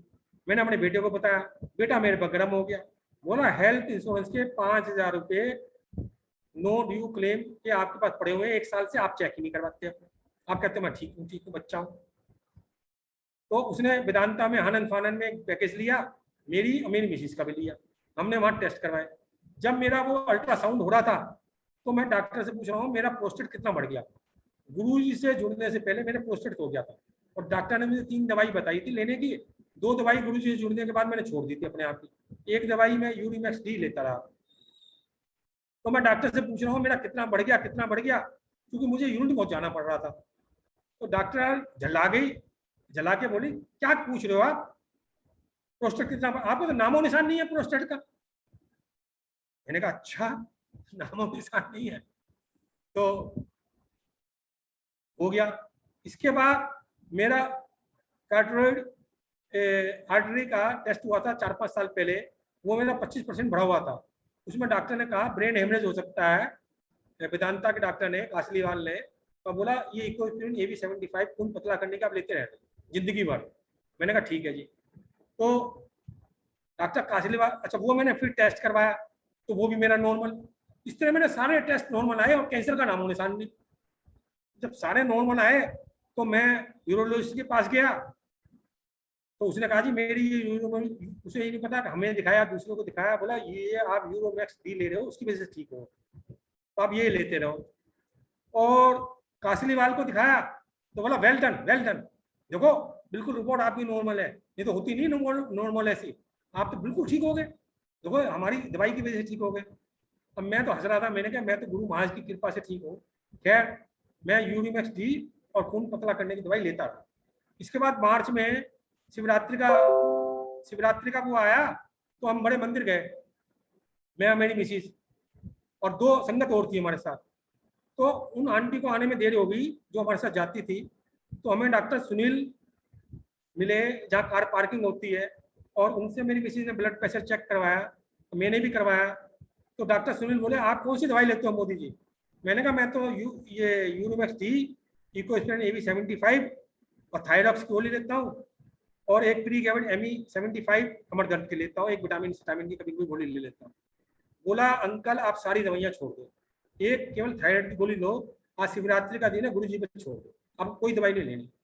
मैंने दवाइयाँ सारी छोड़ दी, एक मैं तो वो अपनी थायराइड की गोली ले लग गया। इसके बाद 2020 में, पिछले साल जुलाई अगस्त में, ये छोटी 2 संगत थी गुरु जी की, एक संजीव पुरानी संगत और एक संगत और थी, वो गुरु जी की मालिश किया करते थे, किशोरी बाबा के, किशोर अंकल के अलावा भी। तो उनको दोनों को ब्रेन हेमरेज होकर डेथ हो गई। तो मैं घबरा गया, मैंने कहा क्या मुझे भी लेनी चाहिए, ये गुरु जी की संगत है, ये तो बहुत पुरानी है, मैं तो कुछ भी नहीं हूँ, मैं तो ऊपरी संगत हूँ, और ये तो अंदर की संगत है, बहुत पुरानी संगत है, बड़े भाव है इनके, मैं तो कुछ भी नहीं पूजा करता गुरु जी की, ना कोई प्रार्थना करता, ये तो गुरु जी की कृपा है। तो मैंने वो इकोस्प्रिन AV75 और प्रीगैविड ME75 और ये कैल्शियम और ये गोली लेनी शुरू कर दी, यूरिमैक्स डी। इसके बाद 8 फरवरी 2021 को मैंने टेस्ट करवाए, तो मेरे सारे टेस्ट नॉर्मल, अब मिसेज के टेस्ट भी नॉर्मल। अब नॉर्मल है तो मैंने उससे डॉक्टर से पूछा, तो मेरे विटामिन बी कॉम्प्लेक्स बहुत बढ़ा हुआ था, 850 होना चाहिए, 1250 था। तो डॉक्टर कहने लगा कि आप कौन कौन सी दवाइयाँ ले रहे हो, तो उसने कहा ये आप प्री गैविड ME75 ले रहे हो, एकदम बंद कर दो, इससे बढ़ा हुआ है। तो गुरु महाराज ने मुझे वो डाटा आके बोला, जब तुझे मैंने खून पतला करने की दवाई, कैल्शियम की गोली और ये यूरिमैक्स डी और कमर दर्द की गोली सब बंद कर दी, तो फिर क्यों ले रहा है, तो भागता क्यों नहीं। अब मैंने कहा गुरु महाराज मैं तो घबरा गया था, आपकी तो पुरानी संगत चली गई इसलिए घबरा गया। तो फिर मैंने वो गोलियां छोड़ दी, फिर लेनी मैंने बंद कर दी वो सब गोलियां, फिर मैं वो लेता रहा थायराइड की। इसके बाद अभी मोदी नगर में आया तो मेरे भाई साहब को हार्ट अटैक पड़ा, तो फिर मैंने ये 2 गोली लेनी शुरू कर दी, ये खून पतला करने वाली और एक कैल्शियम की। तो वो भी मैं कभी कभी ले रहा हूँ, कभी मतलब 15 दिन ले लेता हूँ, 10 दिन ले लेता हूँ, फिर छोड़ देता हूँ। जरूरत नहीं है फिर भी कभी ले लेता हूँ, कभी नहीं ले लेता हूँ। इसी तरह एक बार मैं 2019 के करीब शायद एक सत्संग में गया, दोपहर का सत्संग था और वहाँ फ्री कैंप लगा हुआ था। तो वहाँ हमारा शुगर का रैंडम टेस्ट हुआ और बीपी चेक हुआ। तो 2-3 दिन बाद मेरी रिपोर्ट आई, तो उसमें मेरे शुगर बढ़ी हुई थी 220। तो मैं गुरु महाराज से कहने लगा, गुरु महाराज मेरे और शुगर और वो भी 220।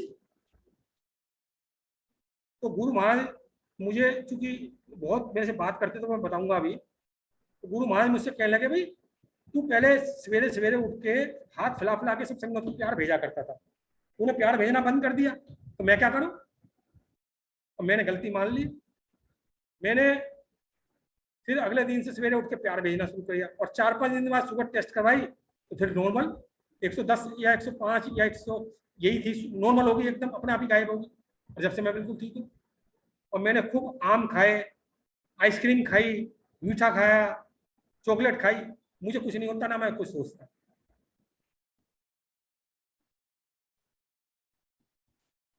अभी 23 फरवरी 2021 को मैं सवेरे उठता हूँ तो मेरी एक आंख में बहुत बड़ा लाल धब्बा हो जाता है। लाल धब्बा हो जाता है तो मैं अपनी मिसेज को दिखाता हूँ, लाल धब्बा कैसे हो रहा है खून का बड़ा। मैं अपने बेटे को दिखाता हूँ, डॉक्टर को दिखाता हूँ, तो सब घबरा जाते हैं। मैं डॉक्टर स्वरूप में वहाँ फोन करता हूँ जहाँ मेरा इलाज पहले मेरा लेजर ऑपरेशन हुआ है रेटिना का 2013 में। तो वो कहते हैं कि आप तुरंत द्वारका में दिखाइए, इमरजेंसी केस है, आँख का विजन का मामला है। तो मैं द्वारका में डॉक्टर को दिखाता हूँ। गगन ने, मेरे बेटे ने एक डॉक्टर से स्पेशल रिक्वेस्ट करी, आउट ऑफ द वे, उसका क्लिनिक का टाइम था, वो घर पर आते हैं, मेरा अपने घर पर मुझे बुलाते हैं, जो उनका घर था, मैं वहाँ जाता हूँ और वो देख कर कहते हैं आपकी एक आँख की नस फट गई है और एक आँख की नस फटने को तैयार है, मैं आपको 10 दिन की दवाई ले रहा हूँ, आप सही टाइम पर आ गए हो भगवान की कृपा से। अब आप ना तो गुस्सा करना किसी पर, ना झुकना, ना खांसना, ना ऊपर चढ़ना, ना वजन उठाना। मैंने कहा ठीक है जी, और ये 10 दिन की दवाई लो, फिर आके दिखाओ। अब वो सुमन जी मुझे सत्संग सुना, वो शिव पुराण का पाठ सुनाती थी रोज, वो उनसे पाठ चल रहा है, तो एक सोनिया आंटी का सत्संग था, तो मेरा मन में हुआ मैं सत्संग में जाता हूँ, क्योंकि उनका 3री मंजिल में सत्संग था और सीढ़ियाँ थी, वहाँ लिफ्ट नहीं थी। तो मैं गुरु महाराज से मन में बात कर रहा हूँ, गुरु महाराज जी जिनको डायबिटीज होती है, आप 450-500 आप उनको आधा किलो जलेबी खिला के ठीक कर देते हैं। तो जब डॉक्टर मना कर रहा है कि ऊपर सीढ़ियों में नहीं चढ़ना, वजन नहीं उठाना, तो मैं तो आज सीढ़ियाँ चढ़ के आऊंगा, तो आप मेरी आँख ठीक कर दो, सीधा सा फार्मूला है। तो मैं सुमन आंटी से कहता हूँ कोरोना हो रहा है इसलिए डर रहा है, तो वो कहने लगे आज पूजा आंटी का सत्संग हो रहा है, आज संगत कम आएंगे अंकल, आप आ जाओ, आपके आने से बड़ी अच्छा लगता है सबको द्वारका में, आप आ जाओ। मैं जाने लगता हूँ तो मेरी मिसिस बेटा रोकते हैं कि भाई अभी कोविड चल रहा है, आपकी आंख को डॉक्टर ने मना किया। मैंने कहा मैं किसी की नहीं सुनना, मैं तो जाऊंगा, मैं तो जिद्दी आदमी हूँ, तुम्हें पता है। और मैं चला जाता हूँ और जब मैं ऊपर पहुंचता हूँ मेरी सांस फूलने लगती है और मैं 4-5 मिनट तक सांस मेरी फूलती रहती है। और मैं हमेशा कुर्सी पर बैठता था, उस दिन कुर्सी रखी नहीं गई, मैं नीचे बैठ गई। तो वो मुझे, और मैं ध्यान लग गया मेरा और मैं रोने लगता हूँ। वो एक संगत आती है जिनका सत्संग था, मुझे हिलाने लगती है कि भोग लगा। तो मैंने फिर वो मास्क उतार दिया। मैंने कहा जब गुरु जी आप अपने पास भोग लगाने के लिए बुला रहे हैं और आगे बिठा रहे हैं तो मुझे मास्क किस बात का पहनना। और उस दिन सत्संग मैंने भी सुनाया और कई संगत से सुनवाया, बड़े अजीब सत्संग। और 3-4 घंटे तक तो सत्संग ही चलते रहे, मतलब 5-4-5-6 घंटे तक सत्संग चला और मैं नीचे ही बैठा रहा। और बाद में उतरने में मुझे बड़ी दिक्कत आई, वहाँ बल्ब भी नहीं था। तो मैं घर पर आया और अगले दिन जब मैं उठा तो मेरे धब्बा गायब 90%। मैंने मिसिस को दिखाया, बेटे को दिखाया, उसको दिखाया। बेटा कहने लगा वो दवाई से ठीक हुआ। मैंने झाड़ा बेटे को और बहू को। मैंने कहा तुम लोग तो नास्तिक बिल्कुल हो, नास्तिक आस्तिक क्या बोलते हैं। मैंने कहा ये गुरु महाराज ने ठीक किया। वो कहते हैं 90% में ठीक कर देता हूँ। मैंने कहा डॉक्टर ने कहा था 10 दिन में थोड़ा बहुत ठीक हो गए, अब मुझे 1 दिन में ठीक कर देंगे वो। और मुझे गुरु महाराज ने 5-7 दिन में बिल्कुल ठीक कर दिया। मैं दवाई जरूर 10 दिन में लेता रहा। तो गुरु महाराज ने, अच्छा मेरे 8 mm का स्टोन था, वो गुरु महाराज ने अपने आप ठीक कर दिया। मेरे सिर में खुजली होती थी, वो गुरु महाराज ने ठीक कर दिया। मुझे पता ही नहीं, ऐसे कई बहुत सारी बीमारी गुरु महाराज ने जो मुझे पता ही नहीं याद दिलाया कि ठीक कर दिया। इसी तरह जब मैंने पिछली बार अप्रैल में सत्संग सुनाया तो गुरु महाराज रात को मेरे पास आ गए और गुरु महाराज ने जो मैंने आज जो ये पत्री वाला और ये बताया है, गुरु महाराज ने कई सारे सत्संग मुझे कहा कि ये तो तूने कभी शेयर ही नहीं किए, मैंने तुझे ये भी बहुत सारी ब्लेसिंग दी है। और गुरु महाराज ने मुझे ये बताया कि बहुत बड़ी माला है, बहुत बड़ी माला है, बहुत बड़ी, और बहुत बड़े उस माला के बहुत बड़े जो ऊपर के रूप है वो गुरु महाराज है और हम सब चींटियों के बराबर हैं जो संगत है। उस माला में बहुत लंबी माला है, उसमें हम भी जुड़े हुए हैं। और गुरु महाराज से मैं पूछ रहा हूँ, गुरु महाराज ये करुणा क्यों हो रहा है आपके होते हुए। तो गुरु महाराज कह रहे हैं सबका योगदान है, मेरा भी है और सब संगत का है, तुम्हारा भी थोड़ा थोड़ा योगदान है। तो मेरे लिए तुम मंत्र जाप किया करो सब जने। तो मैं उस दिन से गुरु जी के लिए 7 बार बीज मंत्र का जाप करता हूँ। और गुरु महाराज ने मुझे उस दिन शिव पुराण का पाठ करवाया। उसमें गुरु महाराज ने कहा जैसा कि महिषासुर को सबने तप दिया, बल दिया माता जी को, और उसने महिषासुर का अंत किया, ऐसी सभी देवी देवता ब्रह्मा विष्णु में सब लोग की देवियां और सब संगत आगे मुझे अपना तप बल प्रदान करें। और मैं हमेशा विस्पान कर रहा हूँ और मुझे मेरे लिए पाठ करें। और महिषासुर इसका मैं अपने प्रकाश को उनसे पूरा अंत कर दूंगा, आप चिंता मत करो। और मैं उस दिन से रोज कर रहा हूँ ये जाप। आज मैं शुरू करने से पहले मैंने गुरु महाराज से कहा, गुरु महाराज यदि ये सही बात हो तो सुनवाना, वरना मत सुनवाना। तो ये सही बात है, जब गुरु महाराज ने सुनवाई है, नहीं तो मैं सुना नहीं रहा था इस बात को। अब मैं अपनी मिसिस की बीमारियां बता रहा हूँ कैसे गुरु महाराज ने ठीक करी अजीबो बीमारी। मेरी मिसिस को 30 साल से रूमेटॉइड अर्थराइटिस है और उसके आंख में बड़ी ड्राइनेस रहती है रूमेटॉइड अर्थराइटिस की वजह से। और उसकी आंख में 5 और 7 थर्मस टेस्ट होता है ड्राइनेस का, वो आता है 0 होने पर अंधा और 30 होना पे मैक्सिमम। और 25 साल से वो 5 और 7 ही आता था। तो हम 2018 में हम 4-4 महीने में डॉक्टर सरोफ दरियागंज में दिखाते थे। इससे पहले वो डॉक्टरों को दिखाते थे मिसिस की आँख। तो एक बार मिसिस का 25 और 28 आया और हम बाहर बैठ गए सीनियर डॉक्टर को दिखाने के लिए। तो मैं मेरी मिसिस बात करने लग गए, भाई गुरु महाराज के पास तो 2016 से हम जा रहे हैं, तो गुरु महाराज को ठीक करनी होती तो पहले कर देते, और ये या तो जूनियर ने गलत किया और कर तो सकते हैं गुरु महाराज ठीक, लेकिन ऐसा क्या कि 5-7 से एकदम 25-28 मैक्सिमम लेवल पर ले आए। तो हमें विश्वास नहीं हो रहा था। जब सीनियर डॉक्टर के पास गए तो उसने मेरी मिसिस की आंख टेस्ट करी और टेस्ट करने के बाद वो कहने लगी रूमेटॉइड अर्थराइटिस की कौन कौन सी दवाई लेते हो। तो मेरी मिसिस रूमेटॉइड अर्थराइटिस की दवाइयाँ बताने लगी। फिर उसने कहा बाहर बैठ जाओ। फिर मेरी मिसिस का दोबारा टेस्ट हुआ, जबकि थर्मस टेस्ट एक दिन में एक बार के बाद दोबारा नहीं होता था। तो दोबारा टेस्ट करने में 25-28 आया। फिर हम डॉक्टर के पास गए और डॉक्टर बोली कि अविनाश जी आपकी मिसिस की आईज की रिपोर्ट ऐसी है जैसे यंग बच्चे 20 साल की होती है। ड्राइनेस बेशक हो, लुब्रिकेंट डालती रहे, लेकिन आंख की कंडीशन जैसे 20 साल के बच्चे की होती है 65 साल की एज में ऐसी है। मुझे बड़ा आश्चर्य हो रहा है। मैंने कहा डॉक्टर साहब ये हमारे गुरु महाराज की कृपा। बोले कौन से गुरु महाराज? मैंने उनका गुरु जी का थोड़ा सा बखान किया। तो ये गुरु महाराज जी ने उसकी आंख ठीक कर दी। इसी तरह मेरे मिसिस की आंख में प्रेशर बहुत कम होता था और उसका एक आंख का लेजर हुआ और उसके बाद उसको 4-4 महीने में दिखाना पड़ता था। तो एक बार उसका फील्ड टेस्ट कराया डॉक्टर ने, वो दूसरी डॉक्टर करती थी इसमें, डॉक्टर सरोज में, और उसने उसकी पीछे की आंख की नसें देखनी चाहिए, और उसको डाउट था कि नसें खराब होंगी तो कुछ और कुछ देखेगी वो। तो वो रिपोर्ट ऐसी आई, डॉक्टर बोली कि सारी की सारी नसें हरी हैं, जो 20 साल के 18 साल के बच्चों की होती हैं। हाँ, आपकी मिसिज को साल भर में आना हो तो आ जाना, नहीं तो आने की जरूरत नहीं है। 2018 से हमने डॉक्टर सरोज को हॉस्पिटल में जाना बंद कर दिया, हमें कुछ जरूरत नहीं पड़ी।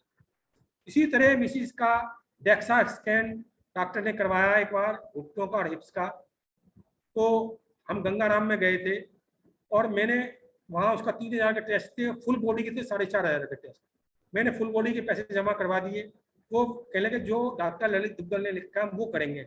मैंने कहा इसमें नुकसान क्या है, यदि फुल बॉडी के मैं करवाना चाहता हूँ, यदि आपने पैसे जमा कर दिए। मेरी मिसेज घबरा रही थी, मैंने पूछा कितना टाइम लगेगा, उन्होंने कहा फुल बॉडी के 25 मिनट और बाकी के 20 मिनट। मेरी मिसेज कहने लगी मैं तो 20 मिनट का करवाऊंगी। मैंने कहा भाग्यवान, मेरे 1,500 रुपये मारे जाएंगे, आप इसे फुल बॉडी का करवा लो। डॉक्टर तो पैसे कंडम जो मैंने जमा कर दिए। और इसके बाद डॉक्टर आता है, वो कहता है अल्ट्रा वायलेंस रेट बहुत ज़्यादा आ रही है, मोदी जी आप बाहर निकलिए। मैं भी बाहर निकल गया और इसकी पोजीशन बना के आ गए। तो मिसिज घबरा गई कि पति ने भी धोखा दे दिया, डॉक्टर भी बाहर चला गया। वो गुरु जी से कह रही है, गुरु जी पति ने भी धोखा दे दिया, डॉक्टर भी बाहर चला गया, तो आप मेरी मदद कीजिए। और वो गुरु जी का मंत्र जाप करने लग गई। और शायद उसको गुरु जी की फेंगनेस आई या क्या हुआ, उसे गुरु जी का एहसास हुआ कि गुरु जी आ गए। और 5 मिनट बाद डॉक्टर बोले मेरे से उसका अल्ट्रासाउंड हो गया, ये डेक्सा स्कैन हो गया। मेरा बाबा झगड़ा हुआ। मैंने कहा आप तो 25 मिनट कह रहे थे, 5 मिनट में कैसे हो जाएगा? तो बोले गंगा नाम है, ये कोई चोरी है? चोरी का है, यहाँ तो सच होता है। मैंने कहा 5 मिनट में कैसे हो जाएगा? बोला आपकी मिसिज हिली नहीं बिल्कुल भी, वो से हिलते हैं तो दिक्कत हो जाती है। और जब डॉक्टर ललित दुग्गल को दिखाया, वो जनकपुरी में रेजिडेंस में उसके हम जाते थे, तो बोला कि आपकी मिसिज की तबीयत ऐसी है जैसे 18-20 साल के बच्चे की होती है, मोदी जी आश्चर्य है। और जब उसने इलाज शुरू किया तो पहले उसने 25 ml का इंजेक्शन पेट में ठोकता था, मेरी डॉक्टर ने को सिखाया, वो लगाती थी। तो मैंने डॉक्टर से कहा, मेरा मिसिज का कजिन ब्रदर इसी केस में है, वो डॉक्टर है, वो आया हुआ था। बोला जिया जी कैंसर हो जाएगा, इंजेक्शन मत लगवाया करो भाई, हाई डोज का इंजेक्शन है, आप गोली दो, डॉक्टर से लड़ो। मैं डॉक्टर से लड़ा ललित दुग्गल से, उसने कहा कि अपने साले से इलाज करवाओ, मेरे से इलाज मत करवाओ। तो इंजेक्शन लगेगा, जो 8-10 साल आपकी मिसिज की जिंदगी है वो चलने दो, और इंजेक्शन हो सकता है आगे चल के 30-30 हज़ार के इंजेक्शन लगने लगे। गुरु महाराज की कृपा से 2 साल अब इंजेक्शन बंद हो गए हैं। जो रिपोर्ट अभी आई थी 8 फरवरी, इसमें HCQS जो उसको 30 साल से रोज एक गोली दी थी, वो डॉक्टर ने आधी कर दी, एक दिन छोड़ के दो। जो और गोलियां विटामिन की मिनरल की देते थे वो भी अल्टरनेटिव कर दी। उसने लिख दिया डॉक्टर ने, well done well done well done, इसकी तबीयत ऑल टुगेदर बहुत बढ़िया है, इसको थोड़ी बहुत दवाई लेनी पड़ेगी, अब तो ऐसा लगता है हैबिचुअल है, इसकी बीमारी ही नहीं है। तो गुरु महाराज ने इसको भी बिल्कुल ठीक कर दिया। हाँ, हम किसी की निंदा नहीं करते, सबसे प्यार करते हैं, सबसे प्यार करते हैं। जो हमें गाली देता है, एक सत्संग अभी और ध्यान आ रहा है, एक पुरानी संगत मेरे पास कोविड में मेरे घर पर आई, बहुत प्यारी संगत, बहुत प्यारी संगत, और गुरु महाराज के हमेशा रहती थी, गुरु महाराज के साथ। और वो रात को 10 बजे हमारे घर पर आए, हमारे घर पर 8 बजे लंगर खत्म हो जाता है। और मेरा बेटा और डॉक्टर ने ला गुरु जी को ज्यादा मानते हैं, लेकिन फिर भी इज्जत करते हैं। और बच्चों को स्कूल का जो वो करवाती है या जल्दी उठाना होता है, तो डॉक्टर ने ला बेटा भी बैठ गया, और मैंने कहा लंगर तैयार करो कि गुरु जी की संगत में गुरु जी है। तो रात को 10 बजे उन्होंने गुरु जी का लंगर तैयार किया दोबारे, और उनको लंगर करवाया। तो 11:30 बज गए। सत्संग उन्होंने बात नहीं करी, इधर उधर की बात करते रहे वो अंकल आंटी। बाद में मुझे कमरे में ले गए, और मेरे से मेरे बेटे और डॉक्टर ला के बारे में बहुत गलत बोल के गए, जो मैंने आज तक किसी को अपने बेटे और डॉक्टर ला को नहीं बताया। बहुत ही गलत बात। मैं गुरुजी से पूछता रहा, गुरुजी इतनी पुरानी संगत, कोई बात उन्होंने सत्संग की नहीं करी, कुछ नहीं करी, और ये इतना गलत बात की बोल के, जो कोई भी नहीं बोलता, कोई दुश्मन भी नहीं बोलता, ये कैसे कह गए, इनका कोई मतलब नहीं। तो गुरुजी ने कोई जवाब नहीं दिया। अब गुरुजी ने एक सत्संग सुनवाया मुझे लेटेस्ट, एक 1-1.5 महीना पहले। उसमें ये सुनवाया, ये शायद मल्टी इंग्लैंड में था संगत, वो पुरानी संगत थी गुरुजी की। 2002 में गुरुजी के पास गई, या बड़े मंदिर से आ रहा था सत्संग, और वो गुरु महाराज ने गई और मीडियोकर फैमिली की थी, और गुरु महाराज ने उसको नेक्स्ट डे बहुत डांटा जब वो आगे बैठने लग गई, और गुरु महाराज डांट के कहा पीछे बैठ। तो गुरु महाराज ने वो कहने लगी आगे जगह भी थी, वीआईपी बैठे हुए, तो मुझे गुरु महाराज पीछे बैठने को क्यों कह रहे हैं। तो वो रोने लग गई। तो वहाँ सेवादार अंकल आंटी आए, जब वहाँ लंगर लेने लगी तो बोला आपको तो बहुत बड़ी ब्लेसिंग मिल गई आंटी। बोले मुझे तो इन गुरु महाराज के बारे में किसी ने बताया था, मैं 2 साल से एक बहुत बड़ी प्रॉब्लम से जूझ रही हूँ, तो मैं तो बहुत मीडिया फैमिली की हूँ, क्या करूँ क्या नहीं करूँ। तो वो रात को प्रॉब्लम इसकी ठीक हो जाती है, रात ही रात में। तो गुरु महाराज मुझे उस दिन थोप देते हैं कि तूने लंगर करवाया ना, तेरा काम पूरा, अब तुझे वो जो संगत कह के गए, हो सकता है तेरे लड़के पर कोई संकट आने वाला, तेरी डॉटर अल्लाह पर कोई संकट आने वाला, तो मैंने वो ब्लेसिंग देके तेरे उनकी नेगेटिविटी, किसी से नेगेटिविटी करवाने में भी वो भी ब्लेसिंग है। कोई बेवजह कोई गलत बात कर रहा है, चिल्ला रहा है, गलत बात बोल रहा है, वो भी ब्लेसिंग है। और वो मैंने भेजा है तुझे ब्लेसिंग देने के लिए। गाली देना भी ब्लेसिंग है और प्यार करना भी ब्लेसिंग है। इसी तरह अभी कोविड में 6 मई को मेरी डॉटर इन-लॉ को इंजेक्शन लगवाया, ये कोविशील्ड का दिल्ली में, मोदी नगर से दिल्ली का स्लॉट मिला, तो उसको बुखार हो गया 7 मई, और बुखार बहुत तेज हो गया।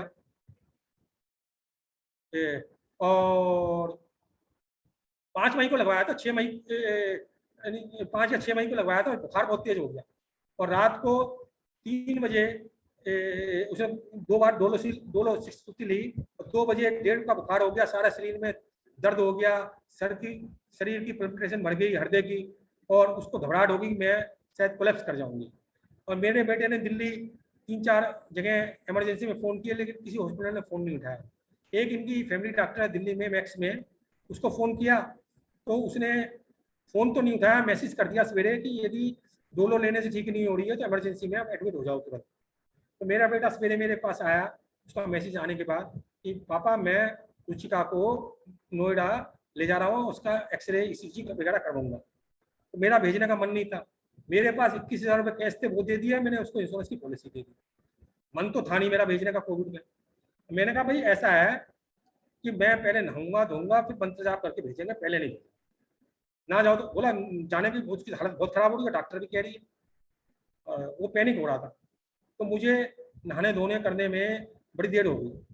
तो मेरी मिसिज ने इस बीच को जल्दी नहा लेती है 6:30 बजे, और मैं 8 बजे तक नहाता हूँ, 8 साढ़े 8 बजे तक तैयार होता हूँ। उस दिन जल्दी हो गया थोड़ा सा। तो मेरी मिसिज ने पहले मंत्र जो जल प्रसाद रखा था गुरु जी का, वो उसको दिया। मैंने कहा उसकी मालिश भी कर दो रुचिका की, उसने मालिश भी कर दी, मंत्र प्रसाद भी दे दिया। फिर गुरु जी की लीला क्या होती है, एक हफ्ता पहले गुरु जी का एक ब्रेसलेट और एक लॉकेट जो मोदी नगर में मेरे पास नहीं था, अचानक कहीं से ग्रुप से आता है, गुरु जी के ग्रुप दिल्ली से, वो एक सत्संग आता है बेंगलोर से मेरे पास 7 तारीख को सवेरे 4 बजे कि उनकी मम्मी को ऑक्सीजन कम हो गया था, और ब्रेसलेट पहनने से गुरु जी ने उसकी ऑक्सीजन ठीक कर दी उसकी मदर की। और वो ब्रेसलेट काला हो गया था उनका 1 महीने से था, और वो सत्संग जब मुझे लिख रही थी वो धीरे धीरे साफ हो गया। तो वो मेरे ब्रेसलेट रुचिका को मैंने आबा से कहा पहना दो, और वो लॉकेट जो आया था वो मंत्र में, वो जल प्रसाद में डाल दो, 7 बार बीज मंत्र का जाप करो, और वो रुचिका को मंत्र जाप करते हुए दो। और गुरुजी उसके सिर पर हाथ रखते हुए मैंने गुरुजी से कहा गुरुजी मैं ये जोड़ी चाहता हूँ कि मेरी डॉटर इन-लॉ बेटे को आप जोड़ो, लेकिन बीमार करके मत जोड़ो, अच्छे खसे मूल को जोड़ो, जो ऐसे नहीं जा रहा, मैं माफी चाहता हूँ। और हम मंदिर में करने वाले थे मंत्र जाप। रुचिका मिसेज बोली आप उसके कमरे में मंत्र जाप करो। तो हमने 19 मिनट का मंत्र जाप किया, और मेरा बेटा पैनिक हो रहा था और बोला ले चलो ले चलो ले चलो अस्पताल में, इसको कुछ हो जाएगा तो क्या होगा। मैं डांटने लग गया। मैंने कहा गुरु जी की ब्लेसिंग, मंत्र जाप तो करे बगैर मैं भेजने का नहीं। और गुरु जी की लीला देखिए, मंत्र जाप खत्म होने के बाद रुचिका ने ही मना कर दिया मैं नहीं जाती, और गुरु जी ने उसको बिल्कुल ठीक कर दिया। इसी तरह अब 3 अगस्त को जब मेरा जन्मदिन था, तो वो 2 अगस्त को वैक्सीन लगवा के आई, और उसको फिर बुखार हो गया रात को, फिर तबीयत खराब हो गई, और मेरे यहाँ सत्संग भी था, 3 अगस्त को जन्मदिन था। तो रुचिका आवा मेरे से कहने लगी बुखार हो गया आज तो रुचिका का। तो मैंने कहा आज तो गुरु जी का सत्संग भी है और मेरा जन्मदिन भी है, गुरु जी के बेटे का जन्मदिन है, तो गुरु जी इसको ठीक रखेंगे, बिल्कुल चिंता मत करो। और रुचिका से मैंने 9 साढ़े 9 बजे दिन में पूछा, मैंने कहा बेटी आज तो ठीक रहेगी। बोले पापा जी मैं ठीक हो गई। मैंने कहा आज तो तुझे सत्संग की तैयारी भी करनी है और प्रसाद भी बनाना है। बोला बिल्कुल ठीक हो पापा जी। और वो बिल्कुल ठीक रही। इसी तरह गुरुजी ने एक ब्लेसिंग और करी 3 अगस्त को। गुरुजी ने एक दिन पहले मुझे छोड़ दी, 2 व्याख्या चलानी है, एक बनवाड़िया वाली और एक पैजरक वो। तो उसमें मस्ताना की एक भजन, मस्ताना का भजन आता है, पैजरक वो मुझे याद नहीं था। तो मैं दौरान सन से अपनी जो 11 साल का उससे बनवा रहा था, उसे रात को नींद आने लगती है। तो मेरी मिसिस कहती है कि आपने बनवाड़िया की बनवा ली, 2-3 शब्द डलवा दिया, शब्द डलवा लो, और वो 1 घंटे की जो व्याख्या है दूसरी वाली वो रहने दो, वो आपको मिल नहीं रही। तो एक मिक्की आंटी हैं द्वारका में, एक सिख परिवार से हैं, उनके यहाँ वो चली थी, मैं उनसे पूछता हूँ। वो कहती है अंकल अब तो मेरे यहाँ डिलीट होगी, मुझे मेरे पास नहीं है। फिर मुझे याद आता, मैं बार बार गूगल में डाल रहा हूँ मस्ताना मस्ताना, तो वो आती नहीं। तो मैंने कहा कौन से रागी की है, तो मुझे नाम लिख के भेजती है गुरुशरण लुधियाना वाला। तो फिर भी मैं डालता हूँ, फिर मुझे नहीं मिलती। तो मेरी मिसेज कहती है आप ग्रांड सन को तंग कर रहे हो, कल उसकी क्लास भी है, 2 बजे का आपका 1:30-2 बजे का सत्संग है, तो आप शब्दवाणी करो। तो मैं गुरुजी से कहता हूँ गुरुजी सवेरे सवेरे मैं उठूंगा, यदि आपको वो चलवानी है तो वो आ जानी चाहिए, नहीं तो मैं शब्दवाणी करवा दूंगा। अब गुरुजी की लीला देखिए, जैसे मैं 6 बजे उठता हूँ, वो शब्दवाणी जैसे ही मैं उसका शब्द डालता हूँ वो अपने आप आ जाती है। तो गुरुजी के वही चलाने थे, बहुत बढ़िया लगे। सत्संग तो अंकल बहुत बहुत बहुत अनंत है। अब गुरुजी जैसा चलवाएंगे, टाइम भी हो गया है, अब मैं विश्राम दे रहा हूँ। बस ये है कि गुरु महाराज की तरफ से उसके प्रोटोकॉल का हमें पालन करना है। मैं ये समझता हूँ कोई एक्सीडेंट नहीं हो सकता, कोई अकाल मौत नहीं आ सकती, कोई बीमारी नहीं हो सकती, कोविड नहीं हो सकता, बुखार नहीं आ सकता। सब काम छोटे से छोटा, बड़े से बड़ा, सब गुरु महाराज की कृपा से होता है। जैसे हम मोदी नगर रुके तो कई संगत ने कहा मुझसे कि आपका गुरु महाराज में इतना विश्वास है, आप दिल्ली से मोदी नगर क्यों आ गए? मैंने कहा गुरु महाराज की इच्छा, मोदी नगर रखना हो तो उनकी इच्छा, दिल्ली जाऊंगा तो उनकी इच्छा। यहाँ इतने मजदूर आए मोदी नगर में, बड़ा काम, क्योंकि हम 2.5 साल बाद मोदी नगर आए थे, कई चीजें खराब हो रही थी, तो सबको मास्क पहनाते थे। मेरी मिसेज डरती थी, मैंने कहा डरने की जरूरत नहीं है, डरोगी तो कोविड हो जाएगा। जो है सब गुरु महाराज को पता है, ना डरना है ना नेगेटिव रहना है। जो गाली दे रहे हैं उनको बहुत प्यार करो, बहुत प्यार करो, उनका भला चाहो। हमारा काम केवल प्यार करना है, संसार का भला चाहना है। खाली बीज मंत्र का जाप और सिर्फ कुरान का पाठ, मेरे दिमाग में तो यही चीज है। और शुक्राना गुरु महाराज का, मिसिस का, हर चीज का शुक्राना शुक्राना। जो गाली दे रहा है उसका, जो प्यार कर रहा है उसका, बाथरूम का, हर फैसिलिटीज का, सोसाइटी का, गार्ड का। 1-2 सत्संग और याद आ गए हैं, वो भी जरा खत्म करूंगा मैं। मेरे फाइनेंशियल सत्संग भी बहुत है। गुरु महाराज ने फाइनेंशियल मैटर में बहुत बहुत ब्लेसिंग दी कि जैसे जैसे कोविड बढ़ रहा है, इनकम मेरे बेटे की कम होनी चाहिए। गुरु महाराज जो खर्चे आगे आने वाले हैं, मान लो 1 लाख रुपए का खर्चा बढ़ना है, 2 लाख का बढ़ना है, वो तो गुरु महाराज को पता है। जैसी इनकम बढ़ती है गुरु महाराज अनाप शनाप उसकी इनकम बढ़ा देते हैं। कहाँ से करते हैं, कैसे करते हैं, मेरी समझ से बाहर है, मेरे बेटे की समझ से बाहर है, मेरी मिसिस की समझ से बाहर है, अपने आप कर देते हैं। इनकम कम भी करते हैं, बिल्कुल 0-80 भी कर देते हैं, 25%, 25% कर देते हैं, बढ़ा भी देते हैं, 2 गुना 3 गुना भी कर देंगे। और गुरु महाराज ने कैसे इनकम टैक्स के मामले में सुलझाए। जब मैं मंदिर मोदी नगर आ रहा था तो मेरे ग्रैंडसन कहने लगे गुरुजी की आपको गाड़ी दिखाई नहीं दी, आप तो कहते गुरुजी गाड़ी दिखाई देती है, उस दिन गुरुजी की गाड़ी दिखाई नहीं दी। मैंने कहा 10 मिनट में गुरुजी की गाड़ी दिखाई दे जाएगी, और 2-3 मिनट में गुरुजी की गाड़ी दिखाई देगी। अंकल बहुत सारे सत्संग हैं, अब जितना मैं विश्राम दे रहा हूँ, फाइनेंशियल मैटर के बहुत सत्संग हैं, और दिव्य सत्संग भी बहुत सारे हैं, और इधर उधर के सत्संग बहुत है, बहुत है। शुक्राना गुरु जी महाराज, शुक्राना शुक्राना शुक्राना। सब साय संगत को 150 प्यार, सब चहके महके गुरु महाराज के चरणों में सब जुड़े रहे। केवल ये विश्वास कीजिए, यही है। जब मुझे गुरु जी ने सारी यात्रा करवाई, हर तरह की यात्रा करवाई, और विश्वास दिलाया कि यही है, इनको मान लो, कहीं मत भटको। जो हम पहले कोई पाठ करते थे, कुछ जरूरत नहीं है, कोई जरूरत नहीं है, केवल यही करो। कोई संगत कह रही है गायत्री मंत्र करो, ये करो, कुछ मत करो, केवल यही करो, करो, कोई करने की जरूरत नहीं मेरे हिसाब से। शुक्राना शुक्राना शुक्राना। नमस्ते गुरु जी, जय गुरु जी महाराज। मोदी अंकल आपका सत्संग तो सुबह तक हम सुनते रहेंगे, तब भी कोई नहीं थकेगा। सच्ची, इतने सत्संग, प्यारे सत्संग आप बोलते हैं, बहुत बहुत धन्यवाद आपका। आपने सत्संग में कई विषयों को शामिल किया, उसमें स्पिरिचुअलिटी से लेकर आपने समाज सेवा तक के काफी पहलुओं पर अपना दृष्टिकोण रखा है। बहुत बहुत धन्यवाद। गुरु परिवार ने इस सत्संग को सुना और बहुत प्रेरणा मिली गुरु परिवार को आपसे, आपके सत्संगों से। बहुत बहुत धन्यवाद आपका। शुक्राना गुरु जी महाराज का। धन्यवाद। अंकल एक नौकरानी का सत्संग सुनाऊंगा मेड के बारे में जरा, 1 मिनट। हाँ जी प्लीज। गुरु महाराज ने एक थॉट दी थी कि मेरे यहाँ जो हाउस स्टाफ काम करता है वो मेरे यहाँ 2009-10 से काम कर रहे हैं और मैं उनकी 9-10% से इंक्रीमेंट हर साल करता हूँ। एक बार और 4-5 हाजिरी गैर हाजिरी के मैं पैसे नहीं काटता था, 7-8 भी गैर हाजिरी होती थी उसके भी पैसे नहीं काटता था। एक बार एक हाउस स्टाफ ने 15-16 दिन की गैर हाजिरी कर ली तो मैंने पैसे काट लिए। तो उसने अगले महीने कहा कि मेरी तो 30% सैलरी बढ़ाई है और मैंने कहा मैं तो 9-10% जो बढ़ाता हूँ वही बढ़ाऊंगा। वो कह लेंगे मैं काम नहीं करने की। तो क्या करते हैं गुरु महाराज, सर्दियों में मुझे पार्क में भेजते थे गुरु महाराज और मैं गुरु महाराज का सत्संग सुनाता था सबको। तो एक अंकल आते हैं, बहुत बड़े हाई ऑफिसर होते हैं, वो मेरे से कहते हैं आप गुरु महाराज को तो मानते नहीं किसी को, आप में क्या सुधार आया आप ये बताओ गुरु महाराज के जाने के बाद। बोला आप अपने घर में काम करने वाले के पैसे काटते हो नहीं काटते हो? मैंने कहा मैं काटता हूँ। तो बोले आप में सुधार आया नहीं, रत्ती बढ़ गई। बोला हम तो नहीं काटते और हम तो शादी ब्याह में 5,000 रुपये दे देते हैं। अब मैं उसके बाद घर पर आया, वो आंटी जब मेरे यहाँ दोपहर को भी आती थी, 2 बार आती थी, मैंने उनको सोफे में बिठाया, बैठना नहीं चाह रही थी, मैंने उनके पैर पकड़ने चाहे, उन्होंने पकड़ने नहीं दिए। मैंने उनसे माफ़ी मांगी, मैंने कहा मुझे ऐसे ऐसे पार्क में एक संजन मिले, उन्होंने कहा कि पैसे नहीं काटने चाहिए, मैंने आपके पैसे काटे, ये पैसे वापस लो। बोला मैं नहीं लूँ। मैंने ज़बरदस्ती पैसे लिए और फिर वो उसी रेट पर काम करने को तैयार हो गई, वो कर रही है। इसी तरह मेरे पास तो मैं अब पैसे नहीं काटता कि संगत के गुरु महाराज ने कहा किसी भी हाउस स्टाफ के पैसे मत काटिए।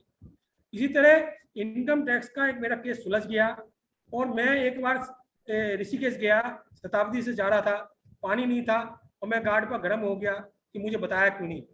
और उसके बाद मेरे पास फिर इनकम टैक्स का नोटिस आ जाता है। तो मुझे गुरु महाराज याद दिलाते हैं, मैंने कहा ये तो मेरा सेटल हो गया था, अब दोबारा नोटिस क्यों आ गया? तो गुरु महाराज बोले तुम्हें गार्ड को गर्म भी तो हुआ है। तो मैंने उस गार्ड जो 20-30 साल का लड़का था उसे बुलाया, उससे माफ़ी मांगी।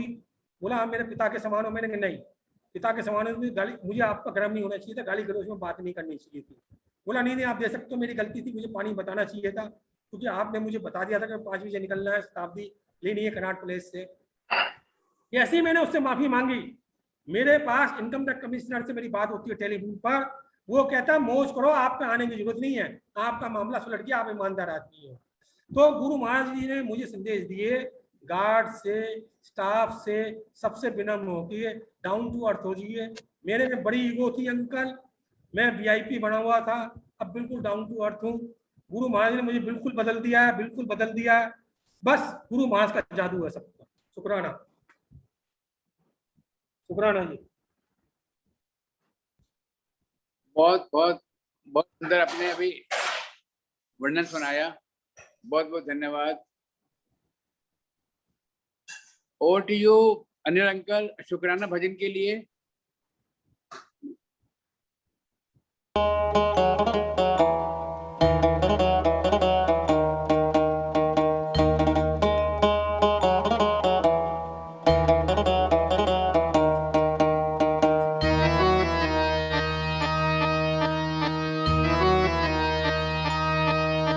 शुक्राना शुक्राना वाहे गुरु तेरा शुक्राना, हो शुक्राना शुक्राना वाहे गुरु तेरा शुक्राना। तेरा करम हो मिलिया मैनू, तेरा करम हो मिलिया मैनू, सारिया खुशियां नजराना।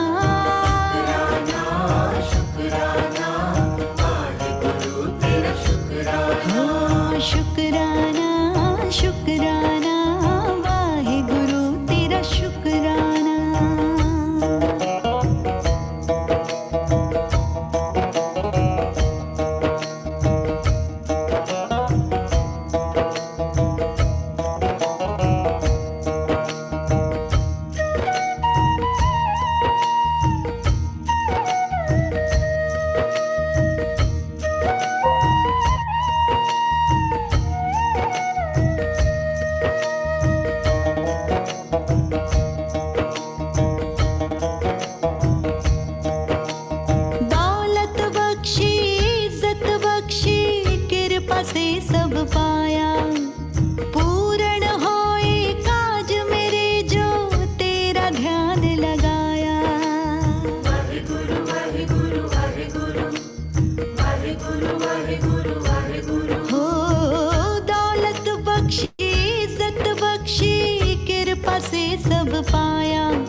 लगाता तेरा द्वारा छड़ के मैं ता होर किथे नहीं जाना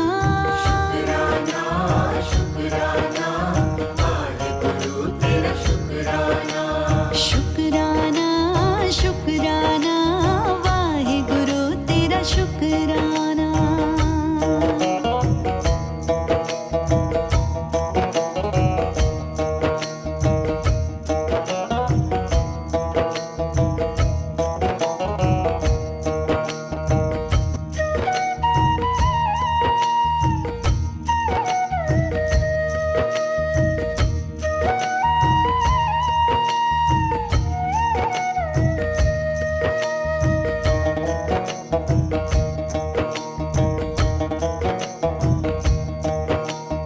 एक तू ही है आस मेरी और तू ही आसरा मेरा तेरे सुमिरन विच बीते हर एक मेरा शाम सवेरा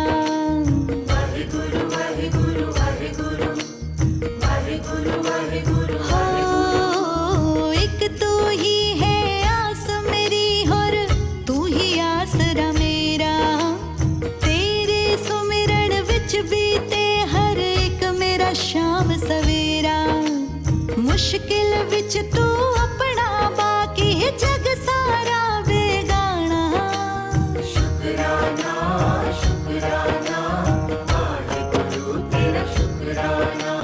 शुकराना शुकराना वाहिगुरु तेरा शुकराना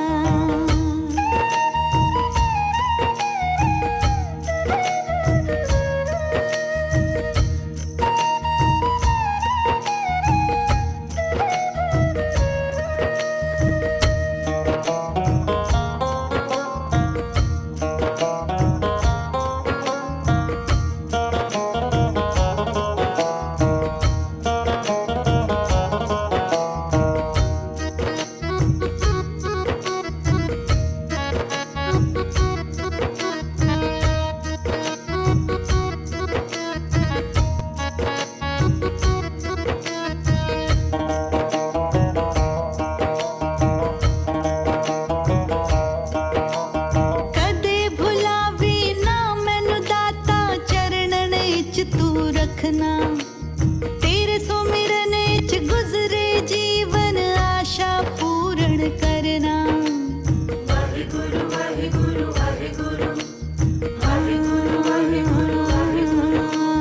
कदे भुलावी ना मैनू दाता चरणन इच तू रखना तेरे सुमिरन इच गुजरे जीवन आशा पूर्ण करना रोम रोम तू बस जावे बस इन्ना मेरा कहना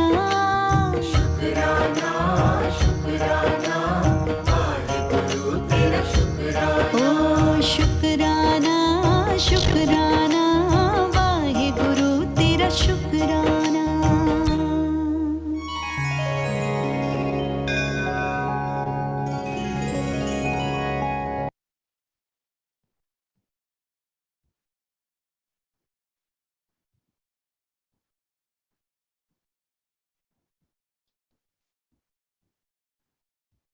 जय गुरु जी संगत जी। अब हम मंत्र जाप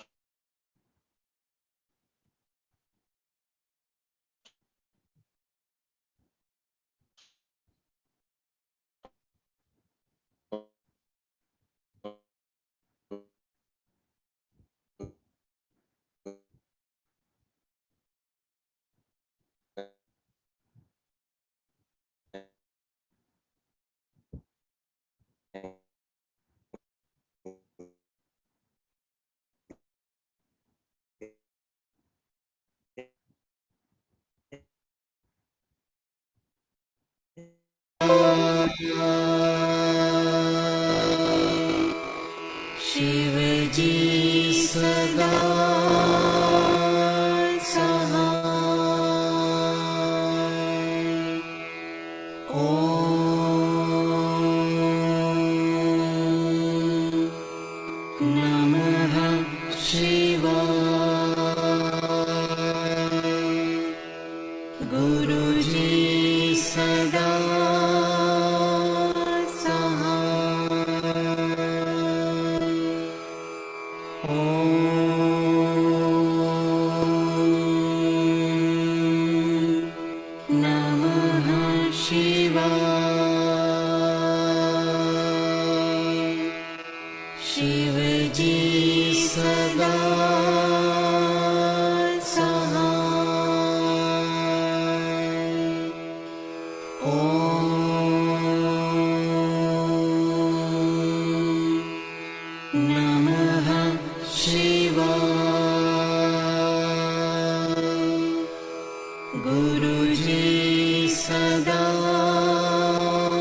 शिव जी सदा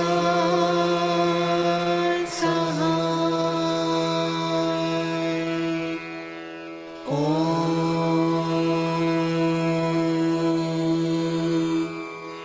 नमः शिवाय। गुरु जी सदा सहाय। ओम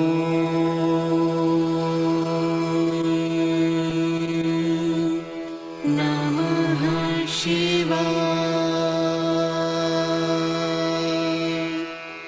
शिव जी सदा सहाय। ओम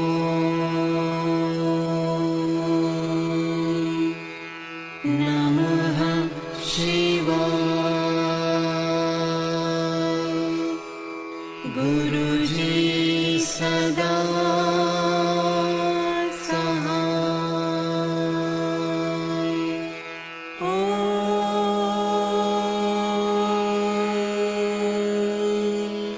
नमः शिवाय। शिव जी सदा सहाय। ओम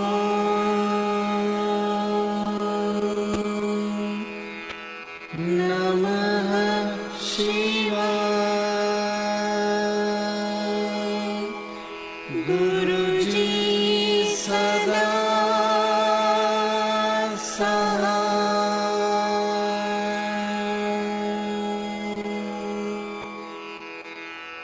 जय गुरु जी की। तुमरी कृपा